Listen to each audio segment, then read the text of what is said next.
Thank you for joining us for the East Aurora Village Board meeting for August 7th, 2023. If you could, we'd like you to join us in the Pledge of Allegiance. Pledge allegiance to the flag of the United States of America and to the republic for which it stands, one nation, under God, indivisible, with liberty and justice for all. If you could join me for a moment of silence, please. We lost a community volunteer who was involved in Kiwanis Chamber of Commerce, Boys and Girls Club, Action Club, Sassy, John Voss, and his wife Pamela actually both passed away within about a week recently. And so I'd like a moment of silence for them, please.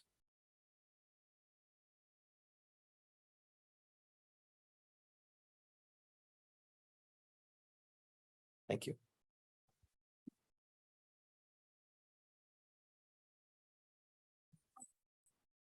Take a roll call attendance, please, Maureen. Trustee Lizikas. Here. Trustee Cameron. Trustee Vijay. Here. Trustee Flynn. Here. Trustee Shoneman. Present. Trustee Shear. Here. Mayor Mercurio. Present. 6 present, 1 absent. Thank you. Can I get a motion to approve the minutes of the village board meeting for July 17, 2023? So moved. Moved by George, second. Second. Second by Grace. Further discussion? All those in favor? Aye. Opposed? Approved. Can I get a motion to approve the payment of abstract 2023-2024 fiscal year for voucher numbers 63757 to 63838 for a total of $230,531.03. Moved by George, second. Second. Second by Molly. Yeah. Further discussion? All those in favor? Aye. Opposed? Approved. All right, this is going to be our first speakers of communication, since I think I know why a lot of you are here. I'm going to ask that for our first speakers in communications, it'll be an open question on any issue that is an agenda item. All right, so we're just going to talk about agenda items at the first one, and then we'll have a second speakers in communication where you can talk about any issue you want. If it's pickleball, if it's anything. So we'll start with agenda items only. Anybody who has a topic they'd like to discuss that's related to an agenda item, raise your hand and be acknowledged and let us know your name and your issue. All right. No public hearings. We're moving on to official considerations. I, Mayor Peter Mercurio, hereby appoint Ernie Shear, Steve Lizikas, Jeff Stoll, Lowell Sylvester, Andrea O'Sullivan, Rachel Francis, Megan Tent, Brandon Emick, and Dan Mursky to the Hamlin Park Committee, with a term to expire the first Monday in April of 2024. All those in favor? Aye. Opposed? Approved. I get a motion to appoint Zachary Schneider to the position of laborer to start on or after August 8, 2023. So moved. Moved by Grace, second. Second by Steve. Further discussion? Matt, is Zachary here?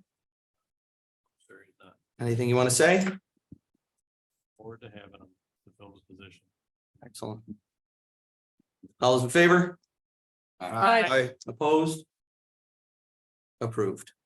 Can I get a motion to approve a temporary use permit for the Roycroft Fall Festival, Roycroft Campus, September 30th to October 1st from 10 a.m. to 5 p.m. So moved. Moved by Steve, second. Second. Second by Kristen. Further discussion? All those in favor? Aye. Opposed? Approved. Can I get a motion to schedule a public hearing for August 21st for a site plan? Clark and Katie Crook, 189 Main Street, replacing existing concrete patio. So moved. Second. Moved by Grace, second by Steve. For the discussion. All those in favor?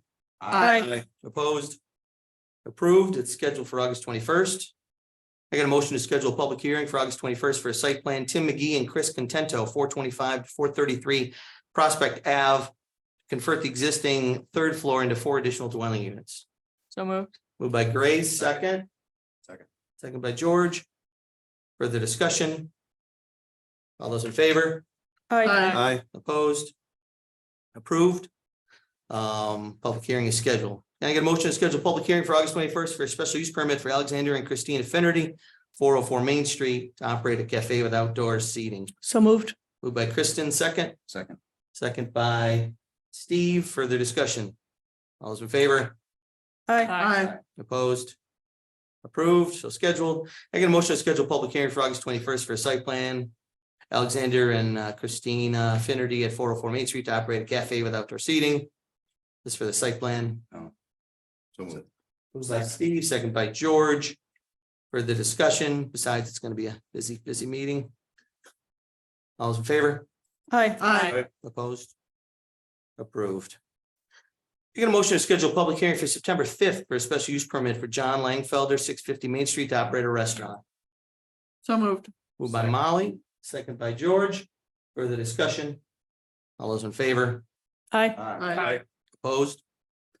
It's approved.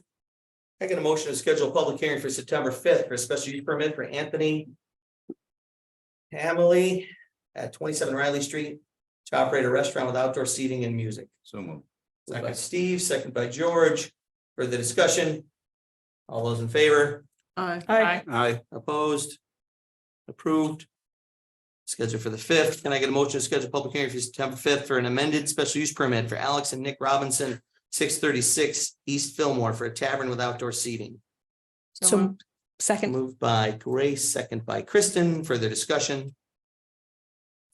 All those in favor? Aye. Opposed?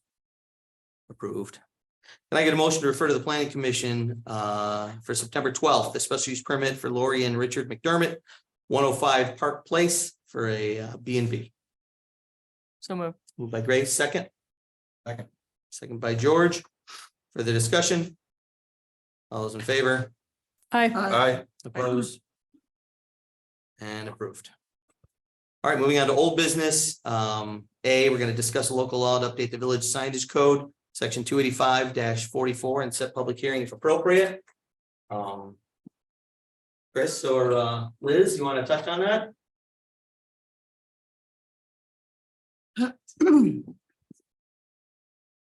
So, the sign code was last updated in 2019, when the whole zoning chapter was updated. And as we've gone through the past couple of years, there have been some issues that have come up, primarily with the temporary signs. And so Chris did a cleanup on our code to clarify some points, hopefully make it way more enforceable. And that's what you have before you. So one of the issues you had was to enforce the old sign code, you would have to mark when a sign went up and then notify them after a certain amount of time that they had to take it down, which isn't realistic considering, Right. got a village worth of signs you'd have to try to keep track of. And so we kind of retooled the whole thing so that it's something that's enforceable but still fair and protects people's rights for signs. And I was getting more of the information in advance, so that way Liz wouldn't have to run around and hunt down because she'd have all the information initially. And just to deal with signs that are just, you can control the number of signs. You can't control what's said on the sign. Mhm. Short of certain obscenities, but you can control how many you have, where they're placed. And right now you've got them on trees, you've got them on light poles, you've got them, in the right of way, on the sidewalk, on top of the sidewalk. It's just all over the place. And East Shore is not the only place that's having this issue. Most municipalities are, and so a lot of places are working on it in terms of revising their sign codes.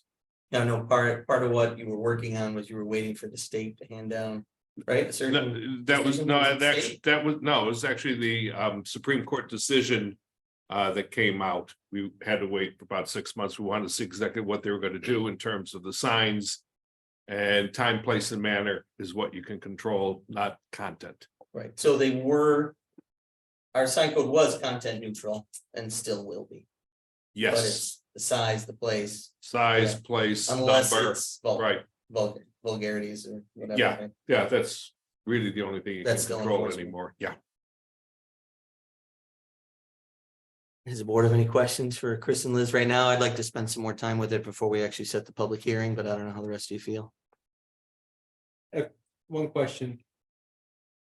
Is there anything that we have to do to keep up with kind of more modern technology in terms of LED lighting or, like I read the current verbiage and it seems perfectly reasonable, but I'm trying to anticipate how modern signage is materially different from, things that have like candles of power and things like that. Like there's verbiage in there that, it might not apply necessarily to. Well, a foot candle is a measurement. It's a measure, Yeah, but right. but it might be different when it's being emitted by an LED. Gold incandescent lights are Right. create more ambient light pollution, right? Than maybe directed LEDs. Yes, yeah. Right. Well, I you mean, still want we to deal have- with things, and we have dealt with it here in terms of flashing. What you don't want to do is distract drivers as they're going down the highway and all of a sudden flash, flash, flash and accident. Yeah. Just if for I'm hoping that comes into your thoughts when you're doing it. That's all. It does, for sure. Mhm. Okay. Okay. If you're comfortable that you'll have the enforcement capability, given the new technology, that's what I'm most important. Right. That's what's the most concerned. We about. have that. I just had a question about the time frame. Yep. It went from 1 year to 6 months. So it's cut in half extensively. I mean, I don't have For any installation. for expiration of the sign. I mean, I don't Yeah, have, that was for Yes. installation. For installation, yeah, if they get a permit, I mean, that's the way it's. If they don't install it within 6 months, then the permit is void. It doesn't mean they have to take the sign down. It's just, gotcha, you went to all this Put it in. trouble, you got all your approvals, put Put it your up. sign in. gotcha. Okay. Yeah, no, I didn't really have any thoughts one way or the other. I mean, it was just cut in half. I mean, if that's the norm, that's the norm. I was Right. just, Typically, building permits are void if construction hasn't begun in 6 months. then there you have it. Okay. I had a handful of minor questions on it, but I can hold those until everybody's had more of a chance to look it over. One of the questions there's a part about some sort of temporary, so flexible banners, inflatable banners / signs, flags other than government. Are we prohibiting Bill's flags? No, we're not. I'm gonna go on the record and say that. Not gonna enforce that. Not enforcing that either. There are some things that we need to make sure we look into. No, so the flag type signs we're talking about, there are 2 on Main Street by a particular car dealership that we have. When Yeah. it's branded with a logo or Okay. a name or something that represents the business that's operating there, Okay. then that flag, in whatever manner it is, becomes a sign. Okay, So those are prohibited. okay. Yep, that makes more sense. It was flags other than government that threw me. Okay. So it says the removal of signs is the sole responsibility of the sign owner. And then after 10 days, the CEO or the person who owns the property can then remove the signs. Yes. Is that right? Mhm. So if somebody just plunks a sign up in the circle or something? or Oh, I something drive other right up there business? and I pull it right back out. Okay, I mean, like those buckets with the signs for Easter candy. yeah, that was great Deliverance and fun. everything. Yeah. Thanks for getting those buckets of cement out of the circle, Liz. It was great. Everybody okay with us still mulling this over? Sure. Yeah, Sure. I sent Liz a list of questions, but we talked about them. Okay. So good. Then I'll check in with you before I send her the same list. All right, moving on to new business. Discussing a plan to add a training pad to Fireman's Field for additional fire department training. Who from the fire department would like to tell us about that? Please. Brian Scott. So.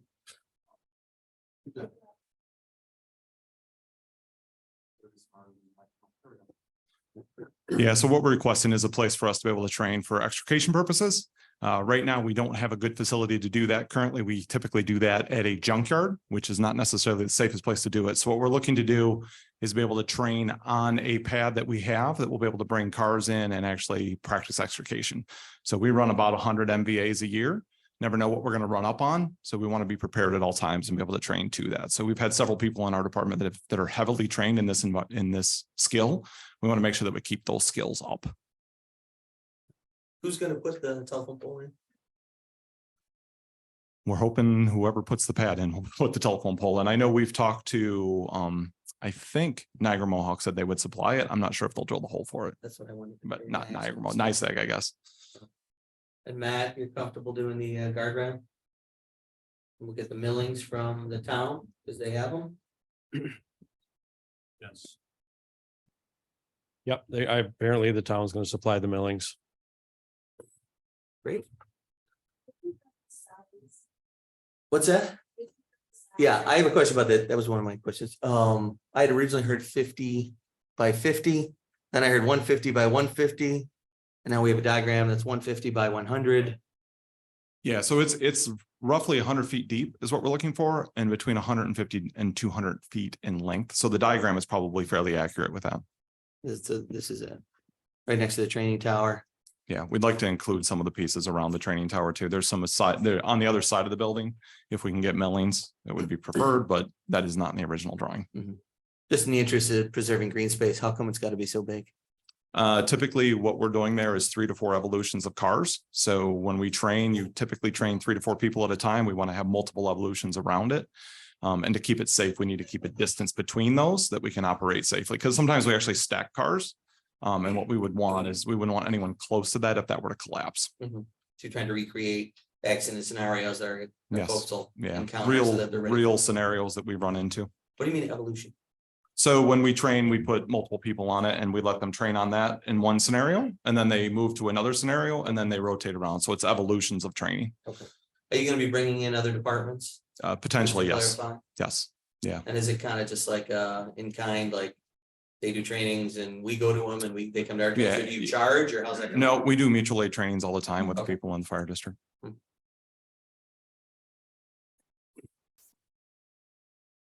So total cost to the village for this? Roughly probably less than $1,000 for the material fabric to go underneath the millings to keep it stable. What other questions does the board have? Everything was that cheap to build. I mean, Heck, we could just put down pavement and just use a pickleball too. So we got additional time. I mean, All right, $1,000 to right. train people to keep people safe. I mean, So Yeah. what do they need from us? Nothing, I just think you guys are okay with being done. Is everybody okay with it? Anybody absolutely. not okay with it? No. Okay. All right, great. Thank you. Thanks for doing all the work. Thank you.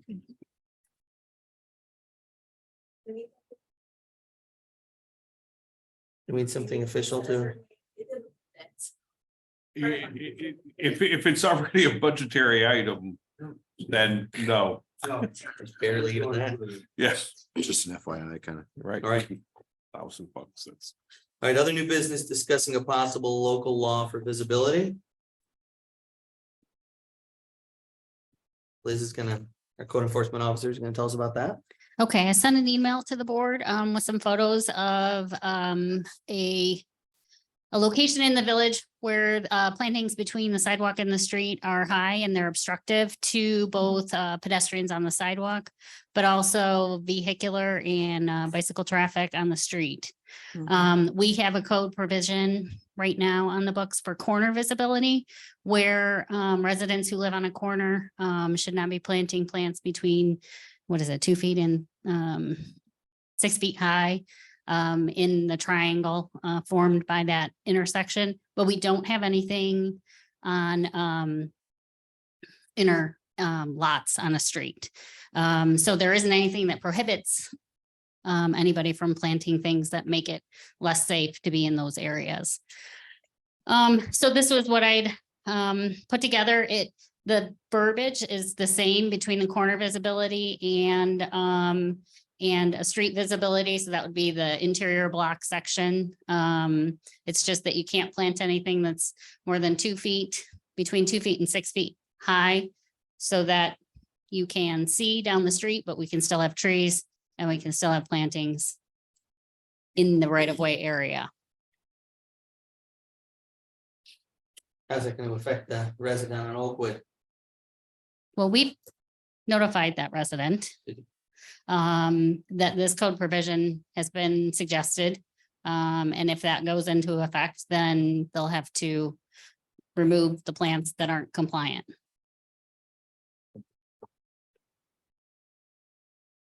2 feet. I feel like that's low. Like I picture a lot of like ornamental grasses and stuff. Not a lot of people plant things in the right of way, but again, it's the safety of the people on the street, right. in vehicles, bikes, and on the sidewalk. Right.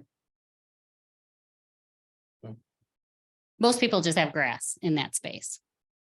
So.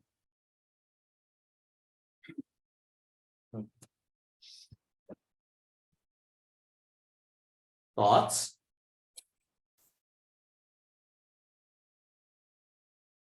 Yeah, I'm looking at the picture and to your comment about 2 feet. I wouldn't mind 3 or 4, but I would also not go crazy if we had to keep it at 2. That's it. I'm not a safety I'm not expert. 2 feeling seems strong. low when I look at some of the Mhm. landscaping, particularly at that property. In the particular one, yeah, there's high stuff which looks objectively Yeah, high. the 8-foot stuff, I get it. Yeah, I mean, you. Sure. But like, what's your typical cone flowers, like what? 3 feet? 3 feet. Yeah, I mean, a lot of cone flowers are nice pollinators. Is that really obtrusive? To Where'd you most come people up with- driving? I Where'd don't you get think this so. from? It's the exact same code for corner visibility. Mm. So consistency. Mhm. I'm most worried about hiding like a small child. Yeah. that's Right, what I- that's what I'm kind of thinking too. Concerned in losing. Yeah, so if that's where I kind of feel like 3 or so is, but I understand your desire for consistency too. I'd rather err on the side of caution, I think. It really doesn't affect many people. I mean, we're not going out with it. Jesse Measure lost- time. She lost all that landscaping when Oakwood was redone. You know, She planted it all back. God love her. I mean, she'll, beautiful. and she'll go plant She does a something. great job. She'll go do Great something job. else. So I'm not. Yeah, I think this sounds reasonable, and knowing the Oakwood property, she will make it beautiful no matter what size it has to be. You think 3 feet? Is that what the consensus is? It's your code.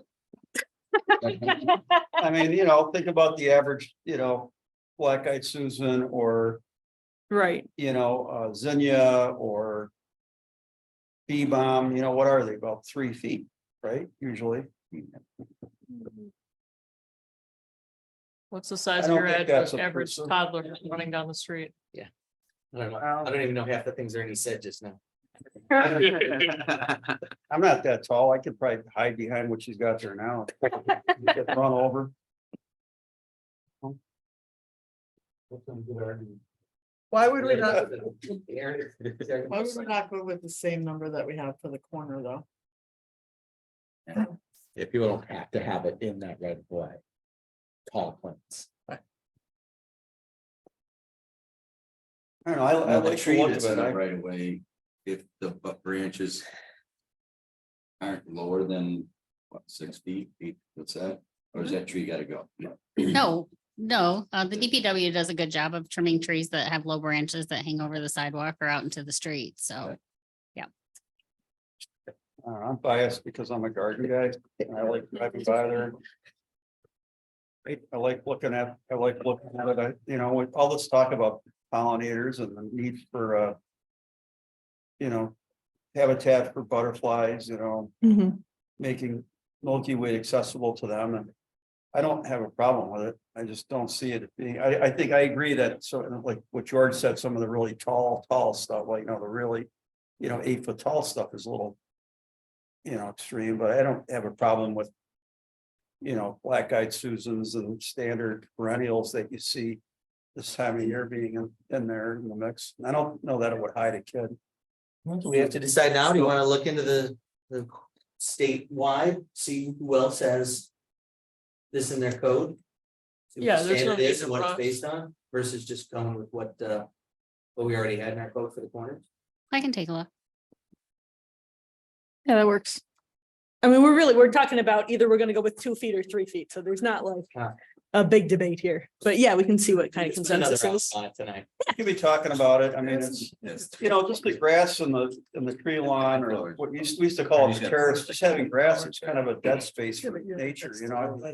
You're Oh, putting it's true for these lawns in flowering general. perennials in there, creating space that helps the honeybees and the other pollinators and the hummingbirds and other, you know, the monarch butterflies, and I don't see that as being a bad thing. Not for the plastic can. That's all Like- toxic, kid, I agree, you know, I It's, mean, and it's a small area. I mean, that's not a major impact for that. I mean, and as we already said, that type of person is probably gonna develop more And flowers in the back, but the safety is the concern, right? Right. So if you gotta nose your car out with the nose actually in the street in order to catch a kid coming down on a bike or a car coming, then that's a safety aspect for the neighbors and the pedestrian, the bicyclists and other people driving. and the property in question from the pictures appears to have a lawn in the front. And then high things right next to the street. If they reversed that, and I'm not telling them to do, they can do whatever they want to do, but to your point about pollinators, you get a lot of more bang for your buck from pollination if you use that in. I don't think that's the only issue here, you know, like they've chosen a certain aesthetic style that benefits them. If we wanted to move ahead with 2 feet right now, what would be the process, Chris? Well, you'd change your local law, which means you'd have a public hearing and go through the same process. The only thing I would caution everyone about, whatever you do for your local law, it's going to apply to everyone. So you don't necessarily want to base it off the person who's going to be the best, because you're going to have Right. people who will be the worst. And those are the ones Good advice. We had that too. has to be forced against. So just be mindful of that. Or if five houses in a row on the way. What's that? Or if 5 houses in a row on the way. Well, right. Well, it So I was sounds like kinda most thinking folks about on two. the board are leaning towards 2. Why don't we assume we're gonna go with 2? Liz is gonna look into it and see if there's any reason we should change it to 3. And then we'll, what, at the next meeting, we start a public hearing? Right. Yeah, you can set a public hearing and Okay. by the time you get to that, then you have, then you pass it, you're well into September. I think you ought to ask the homeowner as well, you know, can you work with 2 feet? I mean, would that work with the kind of planning she would like to have there? Is that something that she could? I don't want to get into. I don't know. personal. Can't be on You're one getting person. personal. No. Okay. Yeah. You can have input, no question. Mhm. Yeah. Just single out one person. I know they're on side of caution. Yeah, it's a little So we fraught. plan on 2. Liz is gonna look into it and see if there's any reason we should reconsider. And then we'll set a public hearing. At our next meeting, we'll set a public hearing and then people can weigh in, the public can weigh in. Sound good? Sounds good. I mean, the thing just to be mindful of is sometimes the driveway at the sidewalk stops and then there's a slope down. So if you have a 3-foot tall flower, you could be 4.5 feet off of where the road is. So just to put that out there. Good points. All right. Any other comments from the board on visibility? All right, moving on to our second speakers and communications. This is open to any comments you'd like to make. Please raise your hand when acknowledged. If you can come up speaking to the mic, we do record all the meetings, so we need you in the mic if possible. Let us know your name and address and tell us your issue, sir. My name's Peter Deckard. I live at 233 Sycamore. I've lived there since 2016. I grew up in East Aurora. I grew up on Walnut Street. So I've lived other places, but this is my hometown. Sorry, my back is to everyone. Yeah. All right, thanks. Yeah. Yeah. I'm just being polite. So I wanted to make three quick points. Specifically about pickleball. So my house is 233 Sycamore Street. So we're the house that's immediately to the east, immediately adjacent to the pickleball courts. And the first thing I wanted to share was a couple of negative experiences that I've had so far in the month or so that it's been in. We were on vacation for a week. So The first is, I work out pretty early in the morning. I usually go for a run. Sometimes I run the track. Sometimes I go over to the park and work out over there. It was a morning with either a heavy dew or a rain. I don't know exactly what time it is. I usually get to work around 7. I usually leave, pretty early. But I don't know exactly what time it was. And there were folks that were preparing to play, and they were using a leaf blower to dry off the court, which I thought was a little obnoxious and not respectful of the neighbors and community. I had a meeting to get to, so I didn't stop and chat with the folks. Next time I definitely will. The other is, I've got 3 little boys. My youngest is in tennis lessons with the rec department, and they had a tennis lesson my mother-in-law took him to, and it was during the day. I think it was 10 a.m. or 11 a.m. And so they were on the tennis courts adjacent to the pickleball courts, and the folks had speakers and must have been some sort of amps that were so loud that basically the lesson was rendered useless. There was 3 little boys, 3 teachers, and they weren't even able to communicate to one another on the court. So I wanted to share that with you. And then I also wanted to speak in support of my neighbors who I know are going to talk. These are a lot of nice folks. And, I know that everybody that lives in the community has an equal say, but these are longstanding community members, folks that have contributed a lot to East Aurora. And East Aurora is a special place in large part because of folks like these. And I urge that you take them serious and listen. They've done a lot of research, and, I think it's important that, the folks that like to play pickleball, which, I'm a lover of recreation and sports. I love East Aurora and the people that are here. So I guess respectfully, I'm asking you folks to, take seriously what my neighbors have to say. I'm sure that you'll listen to the folks that play pickleball. And, I guess my request to summarize sort of what I have to say is that, I think some discourse and some leadership, this is a good opportunity for the village to sort of come together and be a strong community and work together and come up with some, compromises, maybe some regulations and rules so that it's good for all the folks that like to play pickleball, and folks that live right next to the pickleball courts, can enjoy themselves too. And, I'm sure that that's where we'll end up. So thank you for letting me talk. And that's all I have. Thank you, Pete. Anyone else? Absolutely. Is it on, Brian? Okay. My husband and I, Tim Wade, Leslie Wade, have lived at 239 Sycamore for over 36 years, raised our children there. We're directly beside the 4 pickleball courts and by the Deckerts. We're here tonight to discuss the pickleball noise and how it has impacted our quality of life. We have up to 16 people as early as 6:45 a.m. to 7:30 a.m. They play until about midday. I want to say 11:30, 12, and they break, I think, because of the heat. And then they start again late afternoon through to many nights till dark. We had the first couple weeks, there were leagues out there till after 10 p.m. I don't know how they could even see the ball. Last week, we had people out there till one night it was up to 9:30. The other night it was shortly after 9. This is 7 days a week. We're not talking an event, a sport that's played and done with. We are doing this, listening to this 7 days a week. We cannot use our backyard when they are playing, especially the leagues. And I say that very sincerely. We cannot go in our backyards. It's so loud. Our gazebo, we cannot use. Our screened-in porch, we cannot use. Our picnic table, we don't entertain during the evening because you can't hear each other speak. The noise is that loud. We shut our windows, we shut our doors as soon as they start, and we have no central air. And that is the way we get any kind of air flowing through our house. We shut our doors or windows, or we leave our house. This has been the last 5-6 weeks.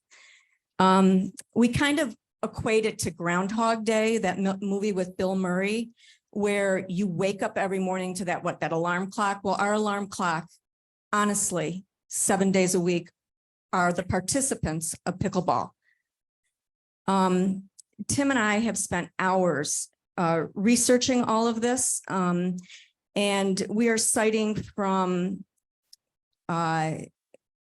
journals, essays, scientific studies, Pickleball Association publications, NPR, New York Times, Washington Post, Reddit, which is an American social discussion website. I could go on and on. We read for hours and hours. We all know this is a national discussion. This just isn't a bunch of people that live around the park that are upset about noise. This is a national discussion. We never got it. We were told, we were forewarned, but we never fully understood the sound of the pickleballs and how the high repetitive sound that we're listening to morning, noon, and night. So here are some points that all these articles collaborated on. Every single one of these articles brought up these points. The first thing they talk about is pickleball noise. One paddle hitting one ball is 70 decibels. You have more players than that, up to 16, and the noise from the participants and their exuberance, okay, which is also a factor in all this. You can have anywhere from 70 to 90 decibels of pickleball play.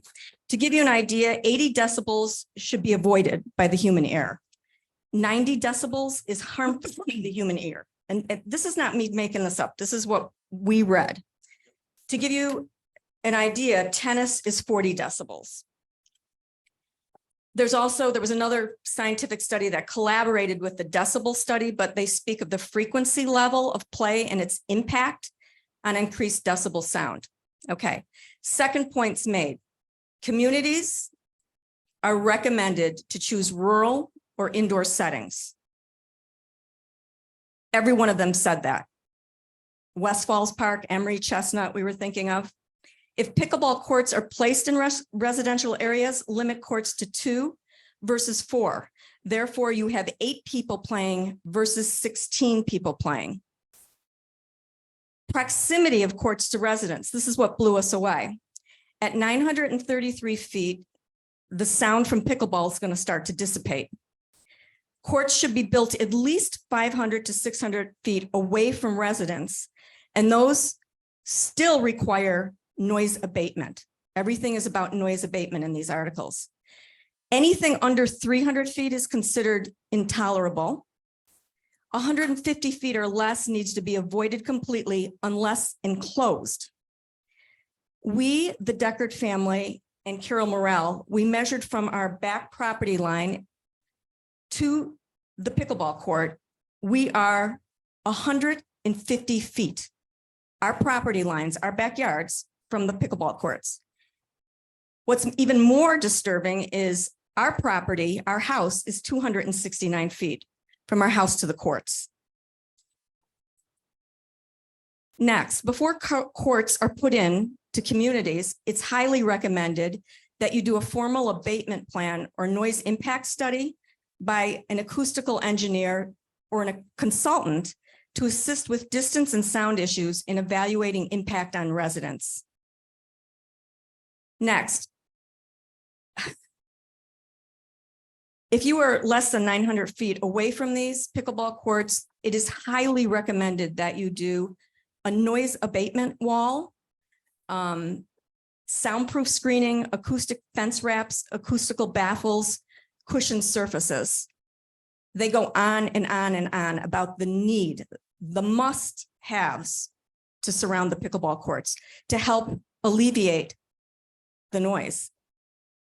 I know Eric Mader was, who's pickleball chairman of Erie County, I'm not sure. He's friends of my husband, and he said, he's the one, now he's a Colden resident, mind you. He's the one that came originally wanting pickleball courts in the village park. He said to Tim the other day that he recommended to you, I'm not sure to all of you, to make sure that you put in noise abatement walls or cushions or whatever, because he said because of the proximity, it was going to be a major issue. He said he was ignored on that, whether or not that is what he told Tim the other day. Time parameters. The need to regulate playing time and post clearly for all to see. 9 a.m. and no earlier. Rec department doesn't start till 9. The DPW isn't even out there until after 8 in the morning.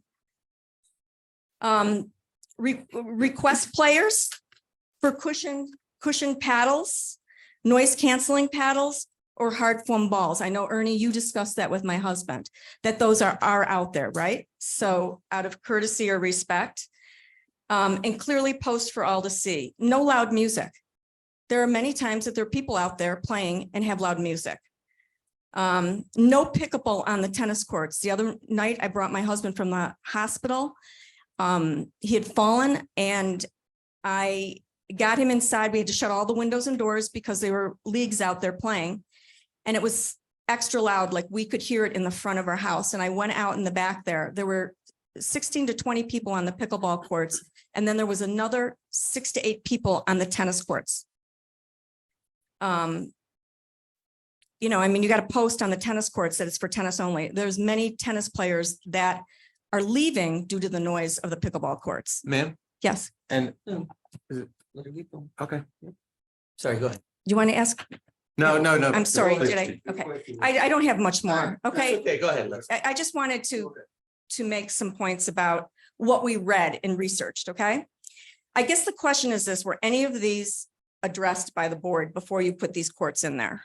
Was there any impact study? Was there any research regarding the issue with noise and proximity? I guess, and I'm not trying to be,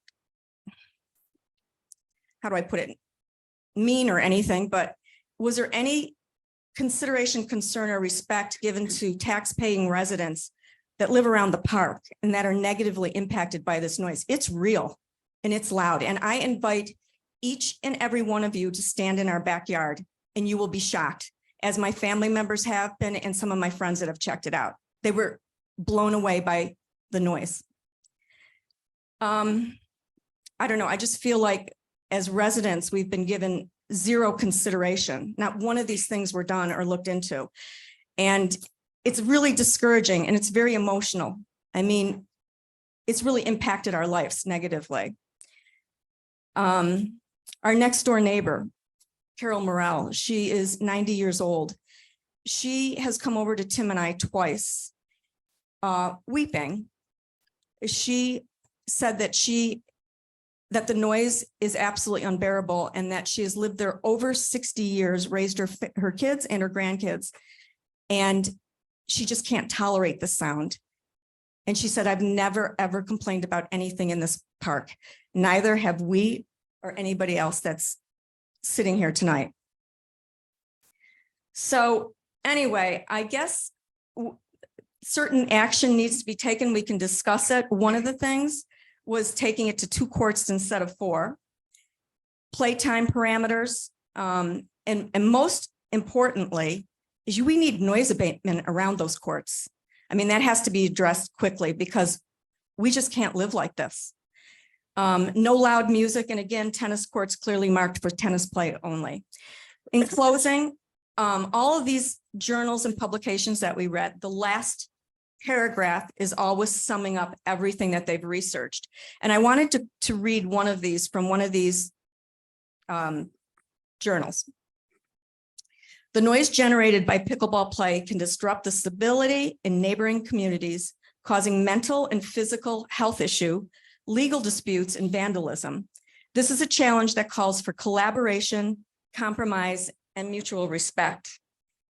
And I hope that we can come, this is nothing against the sport of pickleball. This is nothing against the participants.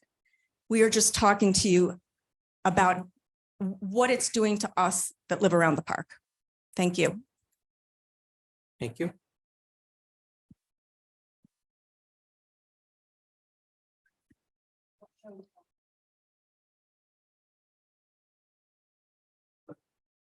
Rachel Francis, 225 Sycamore. I want to say, first of all, that I love living next to the park. I've been there for 13 years now. I love the energy that's there. I love the football. The football just started. I love hearing the coaches and the whistles and the cheerleaders and the hot dog stands and the fireworks. I love it all. But All those things you have to understand are finite. I know they're going to be done. This is infinite. And please believe these people who are telling you what's going on over there. Something has to be done. I have a compromise. Okay. So I went over to the pool and I measured the distance from the pickleball courts to the nearest house with my trusty little tool. 272 feet. Okay. That's pretty close, but that goes to a garage. That's a sound buffer, a wonderful sound buffer to that particular house. On the other side is the railroad track, a fabulous sound buffer. My proposal is you take those 2 tennis courts and turn them into 4 pickleball courts. You take the 4 pickleball courts in our backyard and turn them into 2 tennis courts. It's a beautiful thing because then if somebody wants to play tennis, they know where to go and they know their odds are great of finding a court. If you want to play pickleball, you go over there and now there are 6 pickleball courts with minimal neighborly damage. And you know, you can have your ladder leagues there. Okay, I wrote, I'm a big proponent of the win-win philosophy. Find ways everybody can win, okay? 6 wins if we do this, okay? The pickleball can have their ladder leagues over there by the pool. Number 2, 1 out of 6 chances of finding a pickleball court over by the pool. Number 3, 1 out of 4 chances of getting a tennis court in Hamlin Park. Number 4, there are lights over there from 7:30 to 11. Pickleball win. Okay.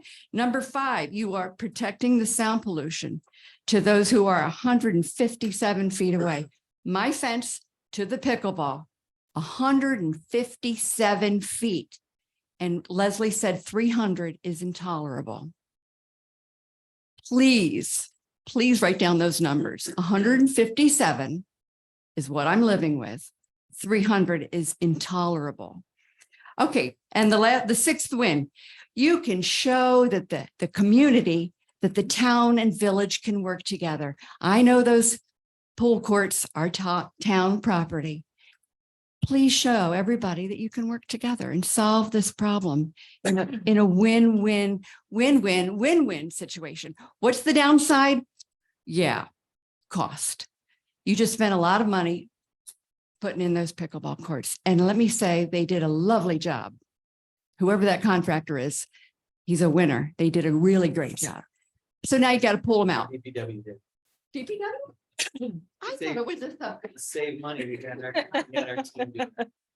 They're doing. Oh. Wonderful job, DPW. Okay, so anyway, you're going to have to spend some money taking out the poles and the nets and so forth, and then altering it over there. But let's wonder which is more expensive, that alteration or the cost of litigation. Which look it up. Look it up. There's litigation going on. Thank you, Rachel. You.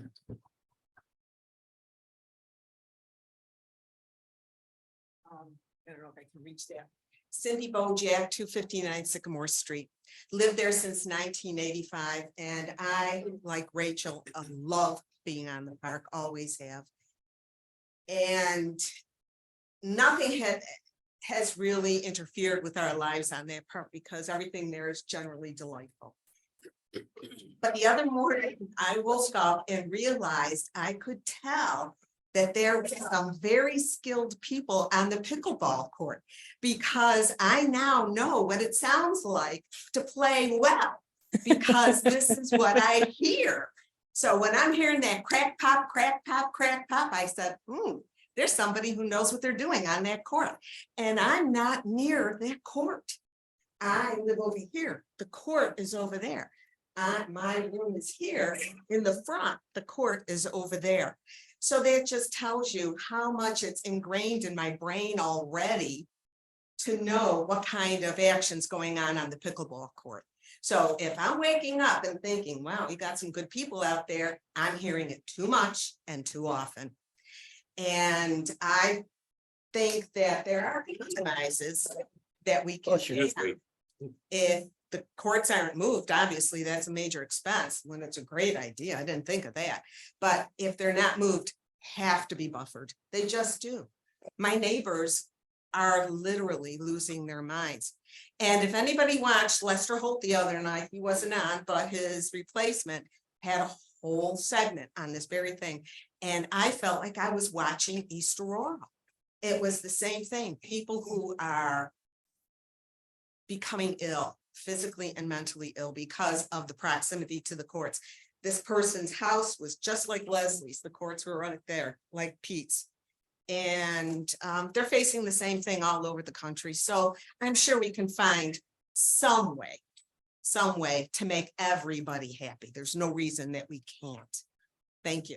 Thank you, Cindy.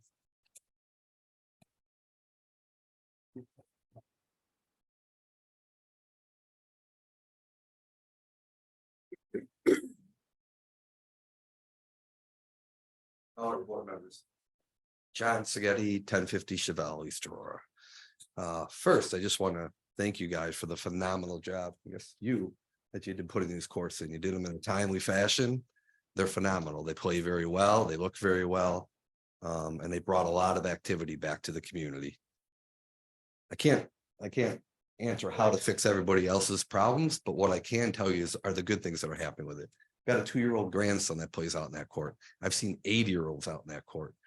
They had mentioned 20 people in the morning. I will tell you that there are over 2,000 members to Team Reach in Western New York for pickleball. We'll talk about stats.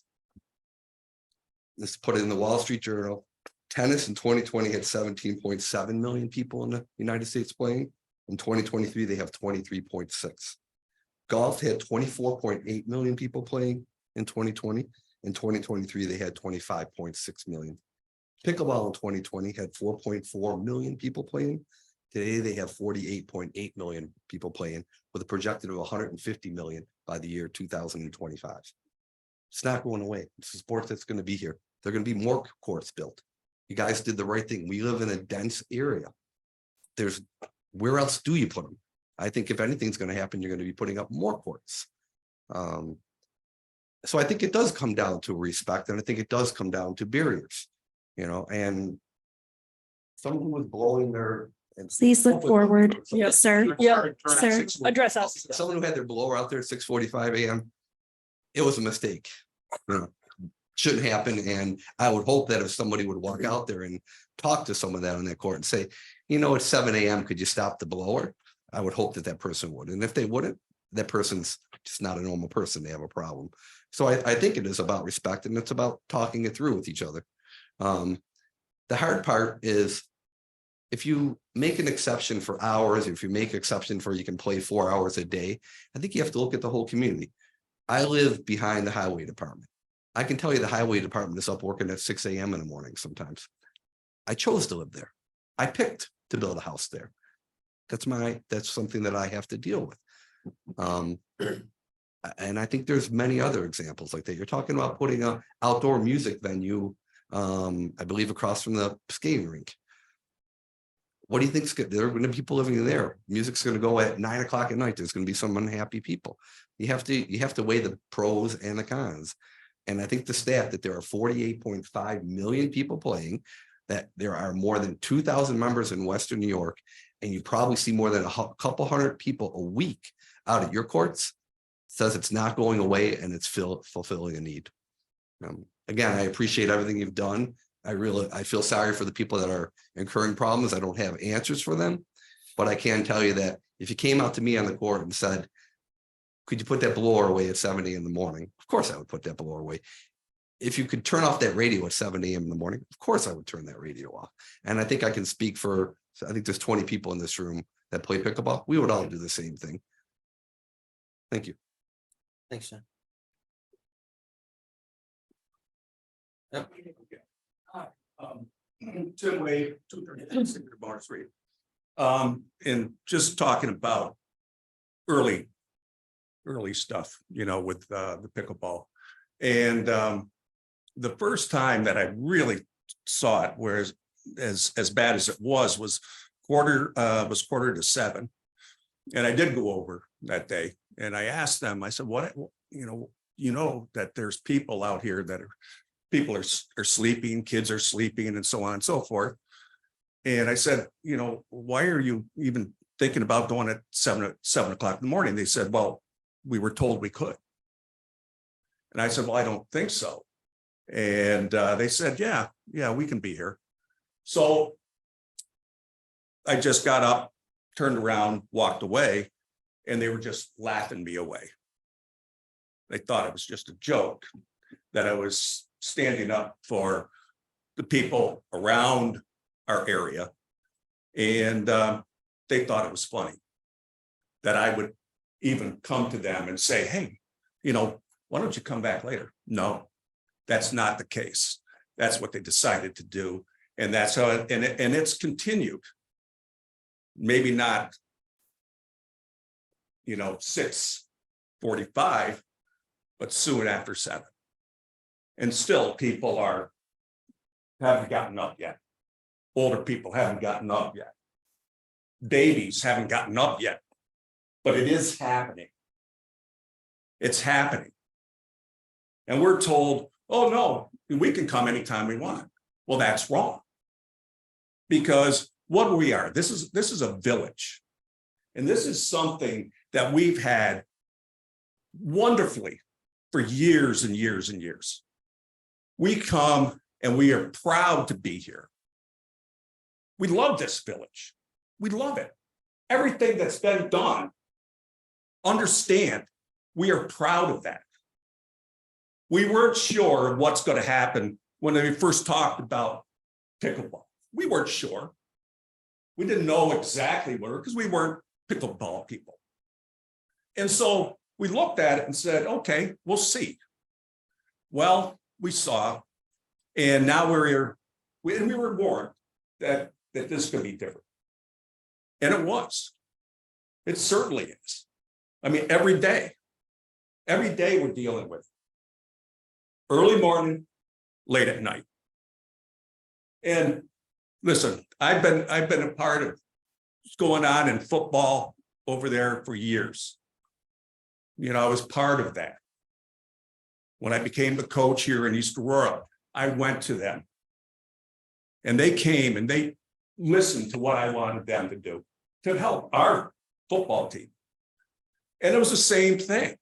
You know, I'd go out and I would talk to people, get them involved. We weren't involved. We were involved in this. We normally get involved, or I always made sure people got involved, because that is the essence of what we are in East Aurora. It's not just, oh yeah, okay, we're going to build this and we're going to have here and people come. We didn't have any say. We didn't know. But we have to deal with it. You have to deal with that. It's not an easy, like, oh yeah, let's sound up a barrier. It probably helped. If there's a couple people on one court, that's wonderful, because you can hear it dink, dink. But you take 16 people that are good. I mean, these are good people. And they are making like they bang, bang. It was like, holy gosh, what is this? That's when you got to shut everything down in our house, get it, or go for a ride, or deal with my wife who's in tears. Honest to God, I'm not BSing anybody. That's what's going on. And it's not just my wife, it's this woman next door, 90 years old, just had a heart attack, dealing with that. We have to realize what we have here. And it's a beautiful thing that we have. We have this great, awesome area where people can go enjoy themselves. But people are getting walked away from pickleball. I mean, the amount of people that used to go around the track, when there's pickleball, there's hardly anybody. Before, there's people, you know, everybody's driving their kids around and having a great time and so forth. It's not happening. So that's just it. So that's my point of view. And I really I really do love this town, this village, and what we have here. And I appreciate all of you who come and sit here month after month, have to make come up with ideas to deal with what's going on. But I'm just saying, from our standpoint, and everybody on Sycamore Street and other areas, you can still hear it. But when the wind is right, which it always is coming out of the west, we're getting slammed. So that's it. Thank you all. Thanks, Tim.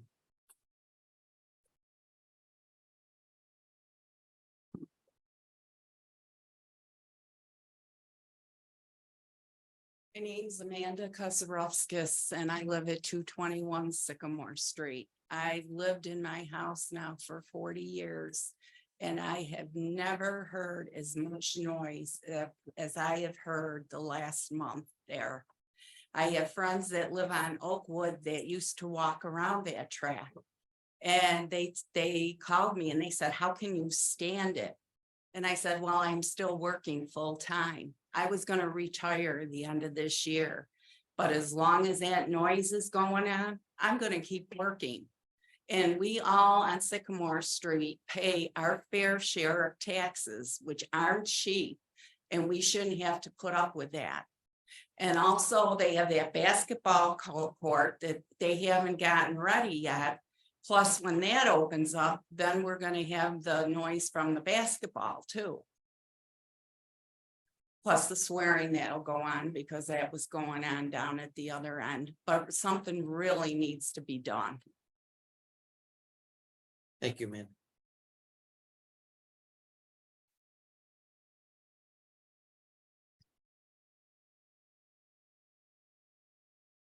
Hi, guys. My name is Tracy Gavin. I live at 117 Pine Street, and I play pickleball all around East Aurora. We have courts on Warren, we have courts on South Street, and we were super excited about these courts that were going in on Hamlin.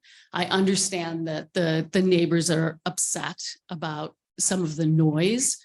I think we can work together. I think we can really work together to figure out how to mitigate the noise. There are some really great acoustic fencing that we can put up. And if we put that fencing up right where the pickleball courts are, not the tennis courts where the neighbors are, I think we can really help to keep us recreating in the park, because that's what the park is for. The park sat dormant for so long, and those tennis courts that were in there weren't even usable. The basketball, what we have now is an active, really super space for all of us to enjoy. It's a public park.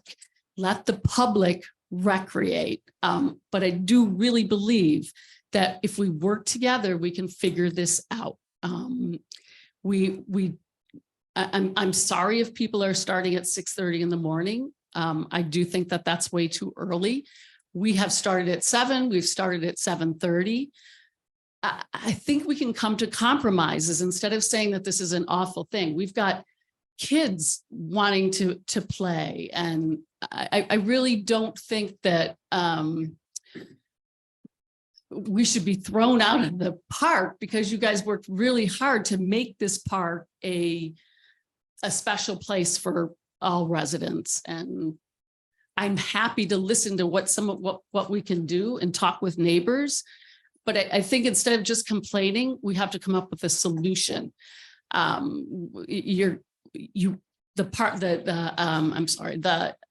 courts are there. They're not going anywhere. So let's figure out a solution. That's my thought. Thank you. Thanks, Jim. Thanks. Sir.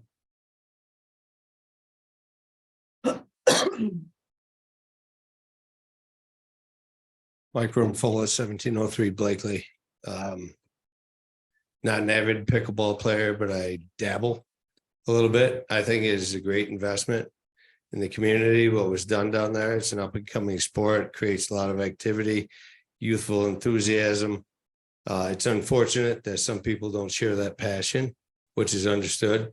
I think we've done a great job in this village as far as creating hours of operation within the park, noise ordinances, etc. I've coached football since my boys were 3, so coming up on 20 years now, and baseball in these parks. So I think it becomes very hard line to draw about what noise is acceptable and what noise is not. And I think just to spend money to put up sound barriers and everything, we can spend money, I mean, left and right to make everything the best it can be. But this is, you know, this is part of being by a park. We've got operating hours, we've got noise ordinances. I mean, in regard to the leaf blower, believe me, I understand and I expect everybody, you know, has their concerns and their issues. But now if a neighbor gets up and starts blowing his leaves a little bit early, we need to be ready to enforce all of that, right? We have to be true and consistent to the rules we have on the books. And if we're not prepared to do that, then we cannot be discretionary about a particular incident or event. So thank you all. Thanks, Mike.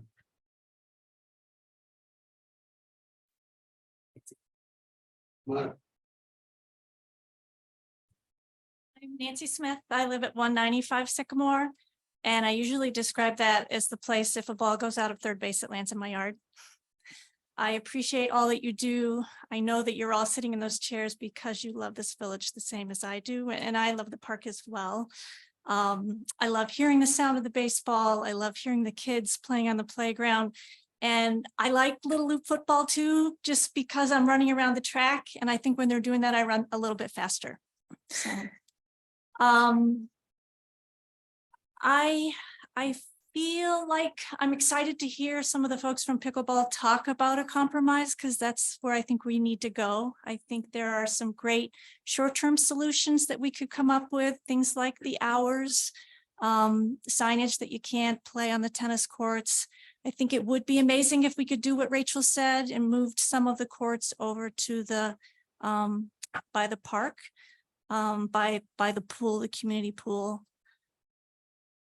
I think about the master plan that you guys, you hired Clark Patterson to do this master plan. And if you look at that document, that's supposed to be the future of the park. And there isn't, I'm pretty sure, I used my computer to tell me, but I don't think pickleball is mentioned in that plan once. And they also did a survey, and my computer tells me there were about 195 responses on that survey. And there was one mention out of 195 of pickleball. And you guys have heard me before talk about trees. There happened to be 78 about trees. So different people have different ideas of what that space could be. And I think a lot of the people that participated valued it as a green space. And I too value active recreation, but this is science about sound. And so how can we deal with that? And I feel like my sense that there was a rush to have this happen. We had the plan, we didn't amend the plan. There wasn't public input about the pickleballs. So I just want to commend Matt for kind of a different reason. It's a tree reason. So I am jogging around and I see a fence go up around the trees by the tennis courts. I was so excited because I thought it was a tree exclusion barrier where the trees would be protected during the construction, only to discover that that was where the heavy equipment was going to be stored. I had to go out of town for a couple of weeks. I lost a family member and I had a wedding. And when I came back, I saw Matt when I was running around the track. And I mentioned that to him and he said, I'll take care of it. And the very next day, I believe the fence was gone. It was removed. So what I'm saying is I feel like there was a rush to put these pickleball courts in, and perhaps due diligence wasn't done. I'm not 100% sure, but it seems like there was a plan that wasn't followed.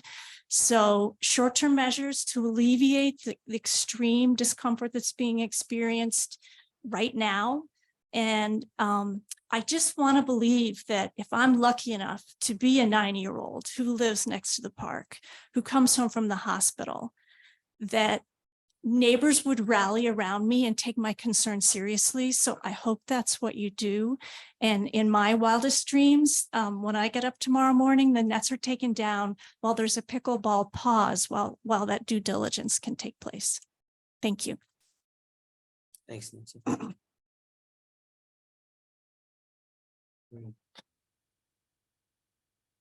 Sir in the back.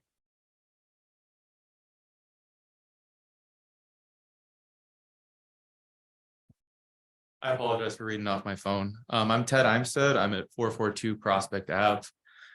So pretty much park adjacent. I'm pretty new to East Aurora. I've only been here a year and a half. Full disclosure, I am a pickleball player. I kind of fell in love with the sport when I came to East Aurora. The community here of the pickleball players, I mean, Tracy, who already spoke, and many other people in this room has made me feel at home. It's a place that I went when I didn't know anybody, and now I can kind of wander around the village, and I think half the people there say hi to me. Yes, we started over at Warren. That is a neighborhood as well. There were people there. We did our best to take into consideration what was best for them, along with allowing us to have our community and to be able to recreate the way we wanted to.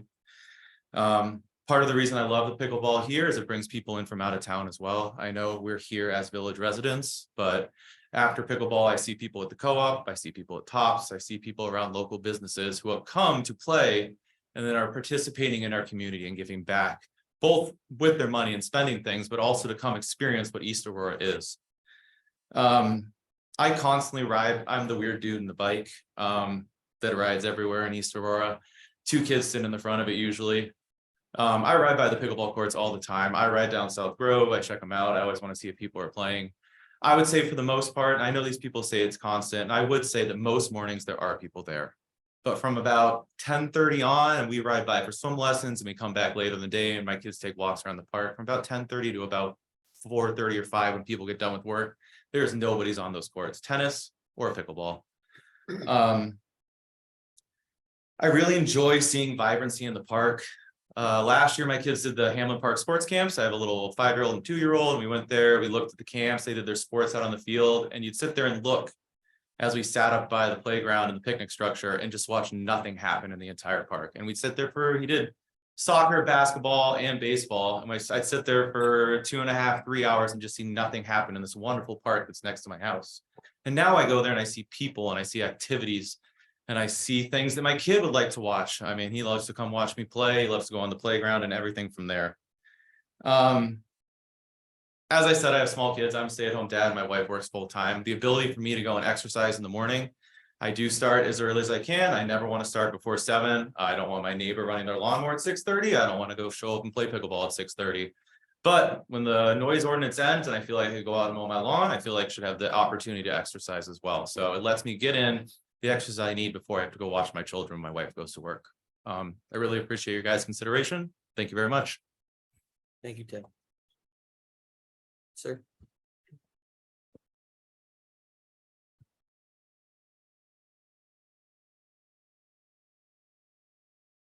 Those of you who don't know me, I'm Patrick Shea. I'm at 486 Griggs Place.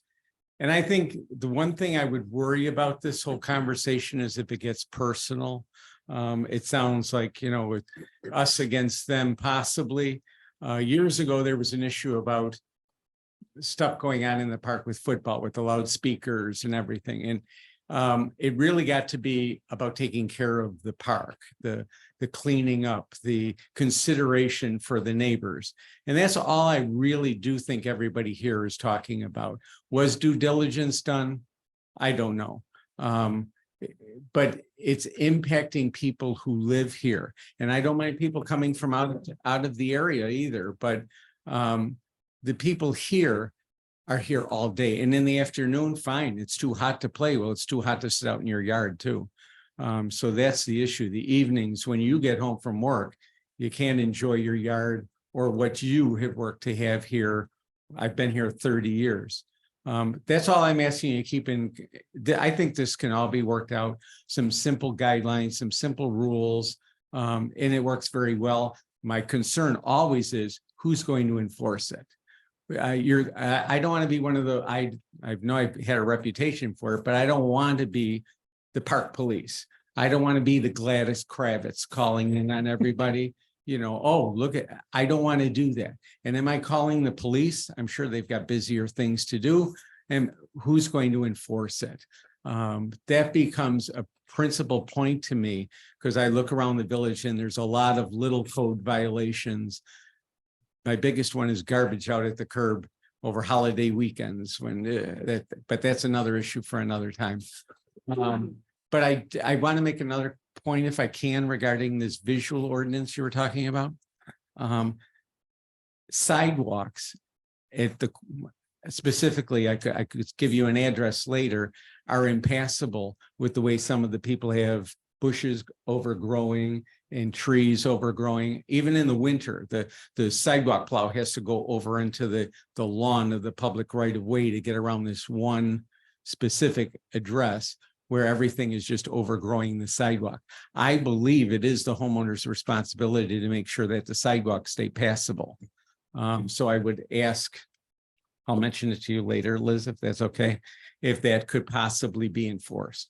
But regarding the pickleball and all the activity going on in what I call the sports park now, I think you can come to a reasonable conclusion and everybody walk away at least somewhat satisfied. Thanks. Thanks, Ben. Anyone else? Going once? Going twice? All right. At the end of our second speakers and communications.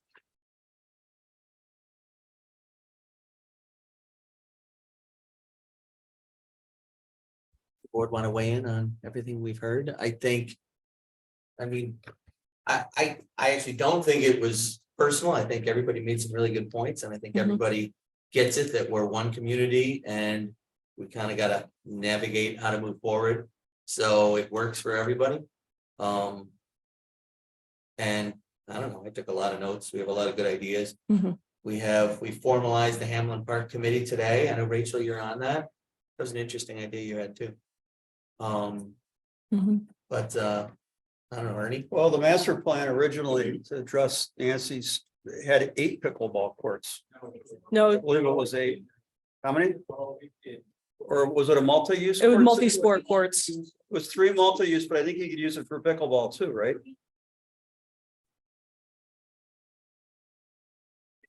12 courts, but you could also use it, but pickleball wasn't really a thing yet, really around here at that time. Well, it was getting discussed because that's when I learned what pickleball was. Yeah, I didn't know what pickleball was at the time, which I think also when they asked people about pickleball, people didn't know what the but I remember it was like a multi-surface thing. It's growing exponentially. Right. Multi-sport court, yeah. So that was. The point is moving forward, right? Thank you, Rachel. Right, we've got some ideas on what we could do. We could do some more research on it too in the short term. What are your thoughts? Well, I looked up there's a sound barrier. It's called heck was it called? It's specifically for pickleball. There's all kinds of stuff because it's a problem out there in communities, the sound. And they have a sound barrier that attaches, I think, to the chain link fence. There is that as an option. That's one that looks kind of like wrestling mats, right? Yeah. It's called. I had it up earlier. I showed Grace, but there is a soundproofing situation. But I took a ride around last Sunday on my bicycle, went all the way around the park, and I trespassed on Rachel's. You weren't home, but I rode down your driveway and sat there and listened. It was loud on your side. Then went down. Greg's place wasn't as bad. South Grove, talked to a friend on South Grove, over where opposite the new basketball court. And that wasn't too bad either. And then Prospect, but when you're on Sycamore and you're in those backyards, and I don't know if it's because of the way the houses are situated, the acoustics. Yeah, and then I walked, the week before I'd walked there with my daughter. We had walked through the park and I said, I want to go up to the pickleball courts. They were not as loud when you're standing next to the court as they were when they were over in the Sycamore backyards. Like in Rachel's backyard, it was a different kind of sound altogether. So I don't know, maybe the sound barrier would be an option as well. Yeah, I feel like the music is the easiest short-term fix. Well, hours, music, how do you prevent people who are, have no respect for people's lives, playing music and blowing, using an air, a blower around the court at 6:30, and then how do you, that's, Well, so having hours set, I think would be an importance. Ernie, I would like to not suggest that those people have no respect for other people's lives, because I think that, this is just a new and evolving thing that people are just learning. And if it takes a little bit of learning to understand, like, it seems intuitive sometimes that maybe we don't have music early in the morning, or, the first thing that you want to do to play on a court. I used to play tennis and I didn't have a leaf blower, but it seemed like it would have seemed like a great idea to me too, to dry off a tennis court. So like, I get that this is new and evolving, but everybody I thought showed great civility here. And I think we really need to continue that and bring that back to the park when we have these things. So the most troubling thing that I heard, in addition to the people who were having some just bad experiences in their own homes, was that someone came to the park, to the court, and tried to engage and felt like they were being laughed at and not heard. That's really troubling to me, just from that basic civility standpoint. So, and I hope that all groups can engage in a productive way. And we have this great forum now that's the park committee that will be a great forum for this, to engage civilly when we're in here and when we're out there. I know that's not a practical solution, but I think it's important. This is just for the boards. I discussed it with a couple of people on both sides of the issue, if you will. And I suggested the hour, minimizing hours, maybe pushing them back later in the morning. Not everybody was good about that, or on the same page. We're going before work, right? They were playing. People go before work, some people are early risers, it is a public park. But I also on Sunday drove around, and the pickleball courts in Hamlin were 3 out of 4 were active at, I think it was a little before 8 that I was there. Then I took a drive around, and the pool, nobody. Warren Drive, 2 people, and the other court was empty. So I think there are alternatives. And speaking to some people, they said, but these are the nicest ones. They're brand new, they're beautiful, they're flat, they're gorgeous. And I understand that. So in my personal feeling is, if we push back the hours, there are alternatives to play, where to play, that would be less intrusive on the Hamlin Park residents.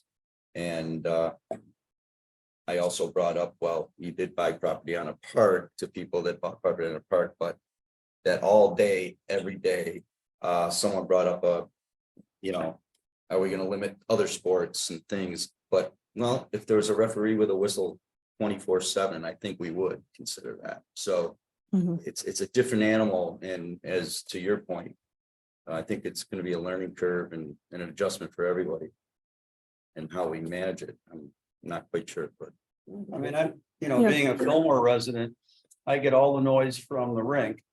The people on Church Street, I think, have it worse, but I get a lot of the noise, the horn, the loud music, whatever, but it's not a constant.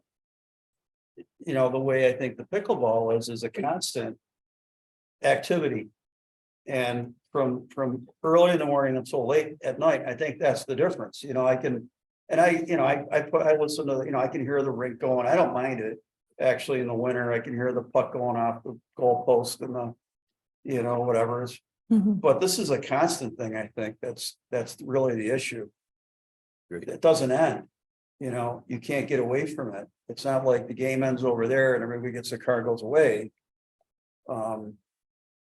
I guess George, you're right, but some people are oblivious to what where they are and what they're doing, and they don't realize, oh, there's a guy sleeping in over there, there's somebody, people, how do you regulate that from happening? But I think setting hours, I like Rachel's idea, as well. Adding more courts elsewhere and. I like her idea. I mean, it's not a longer drive. I mean, it's not that much longer. It's still technically in the village.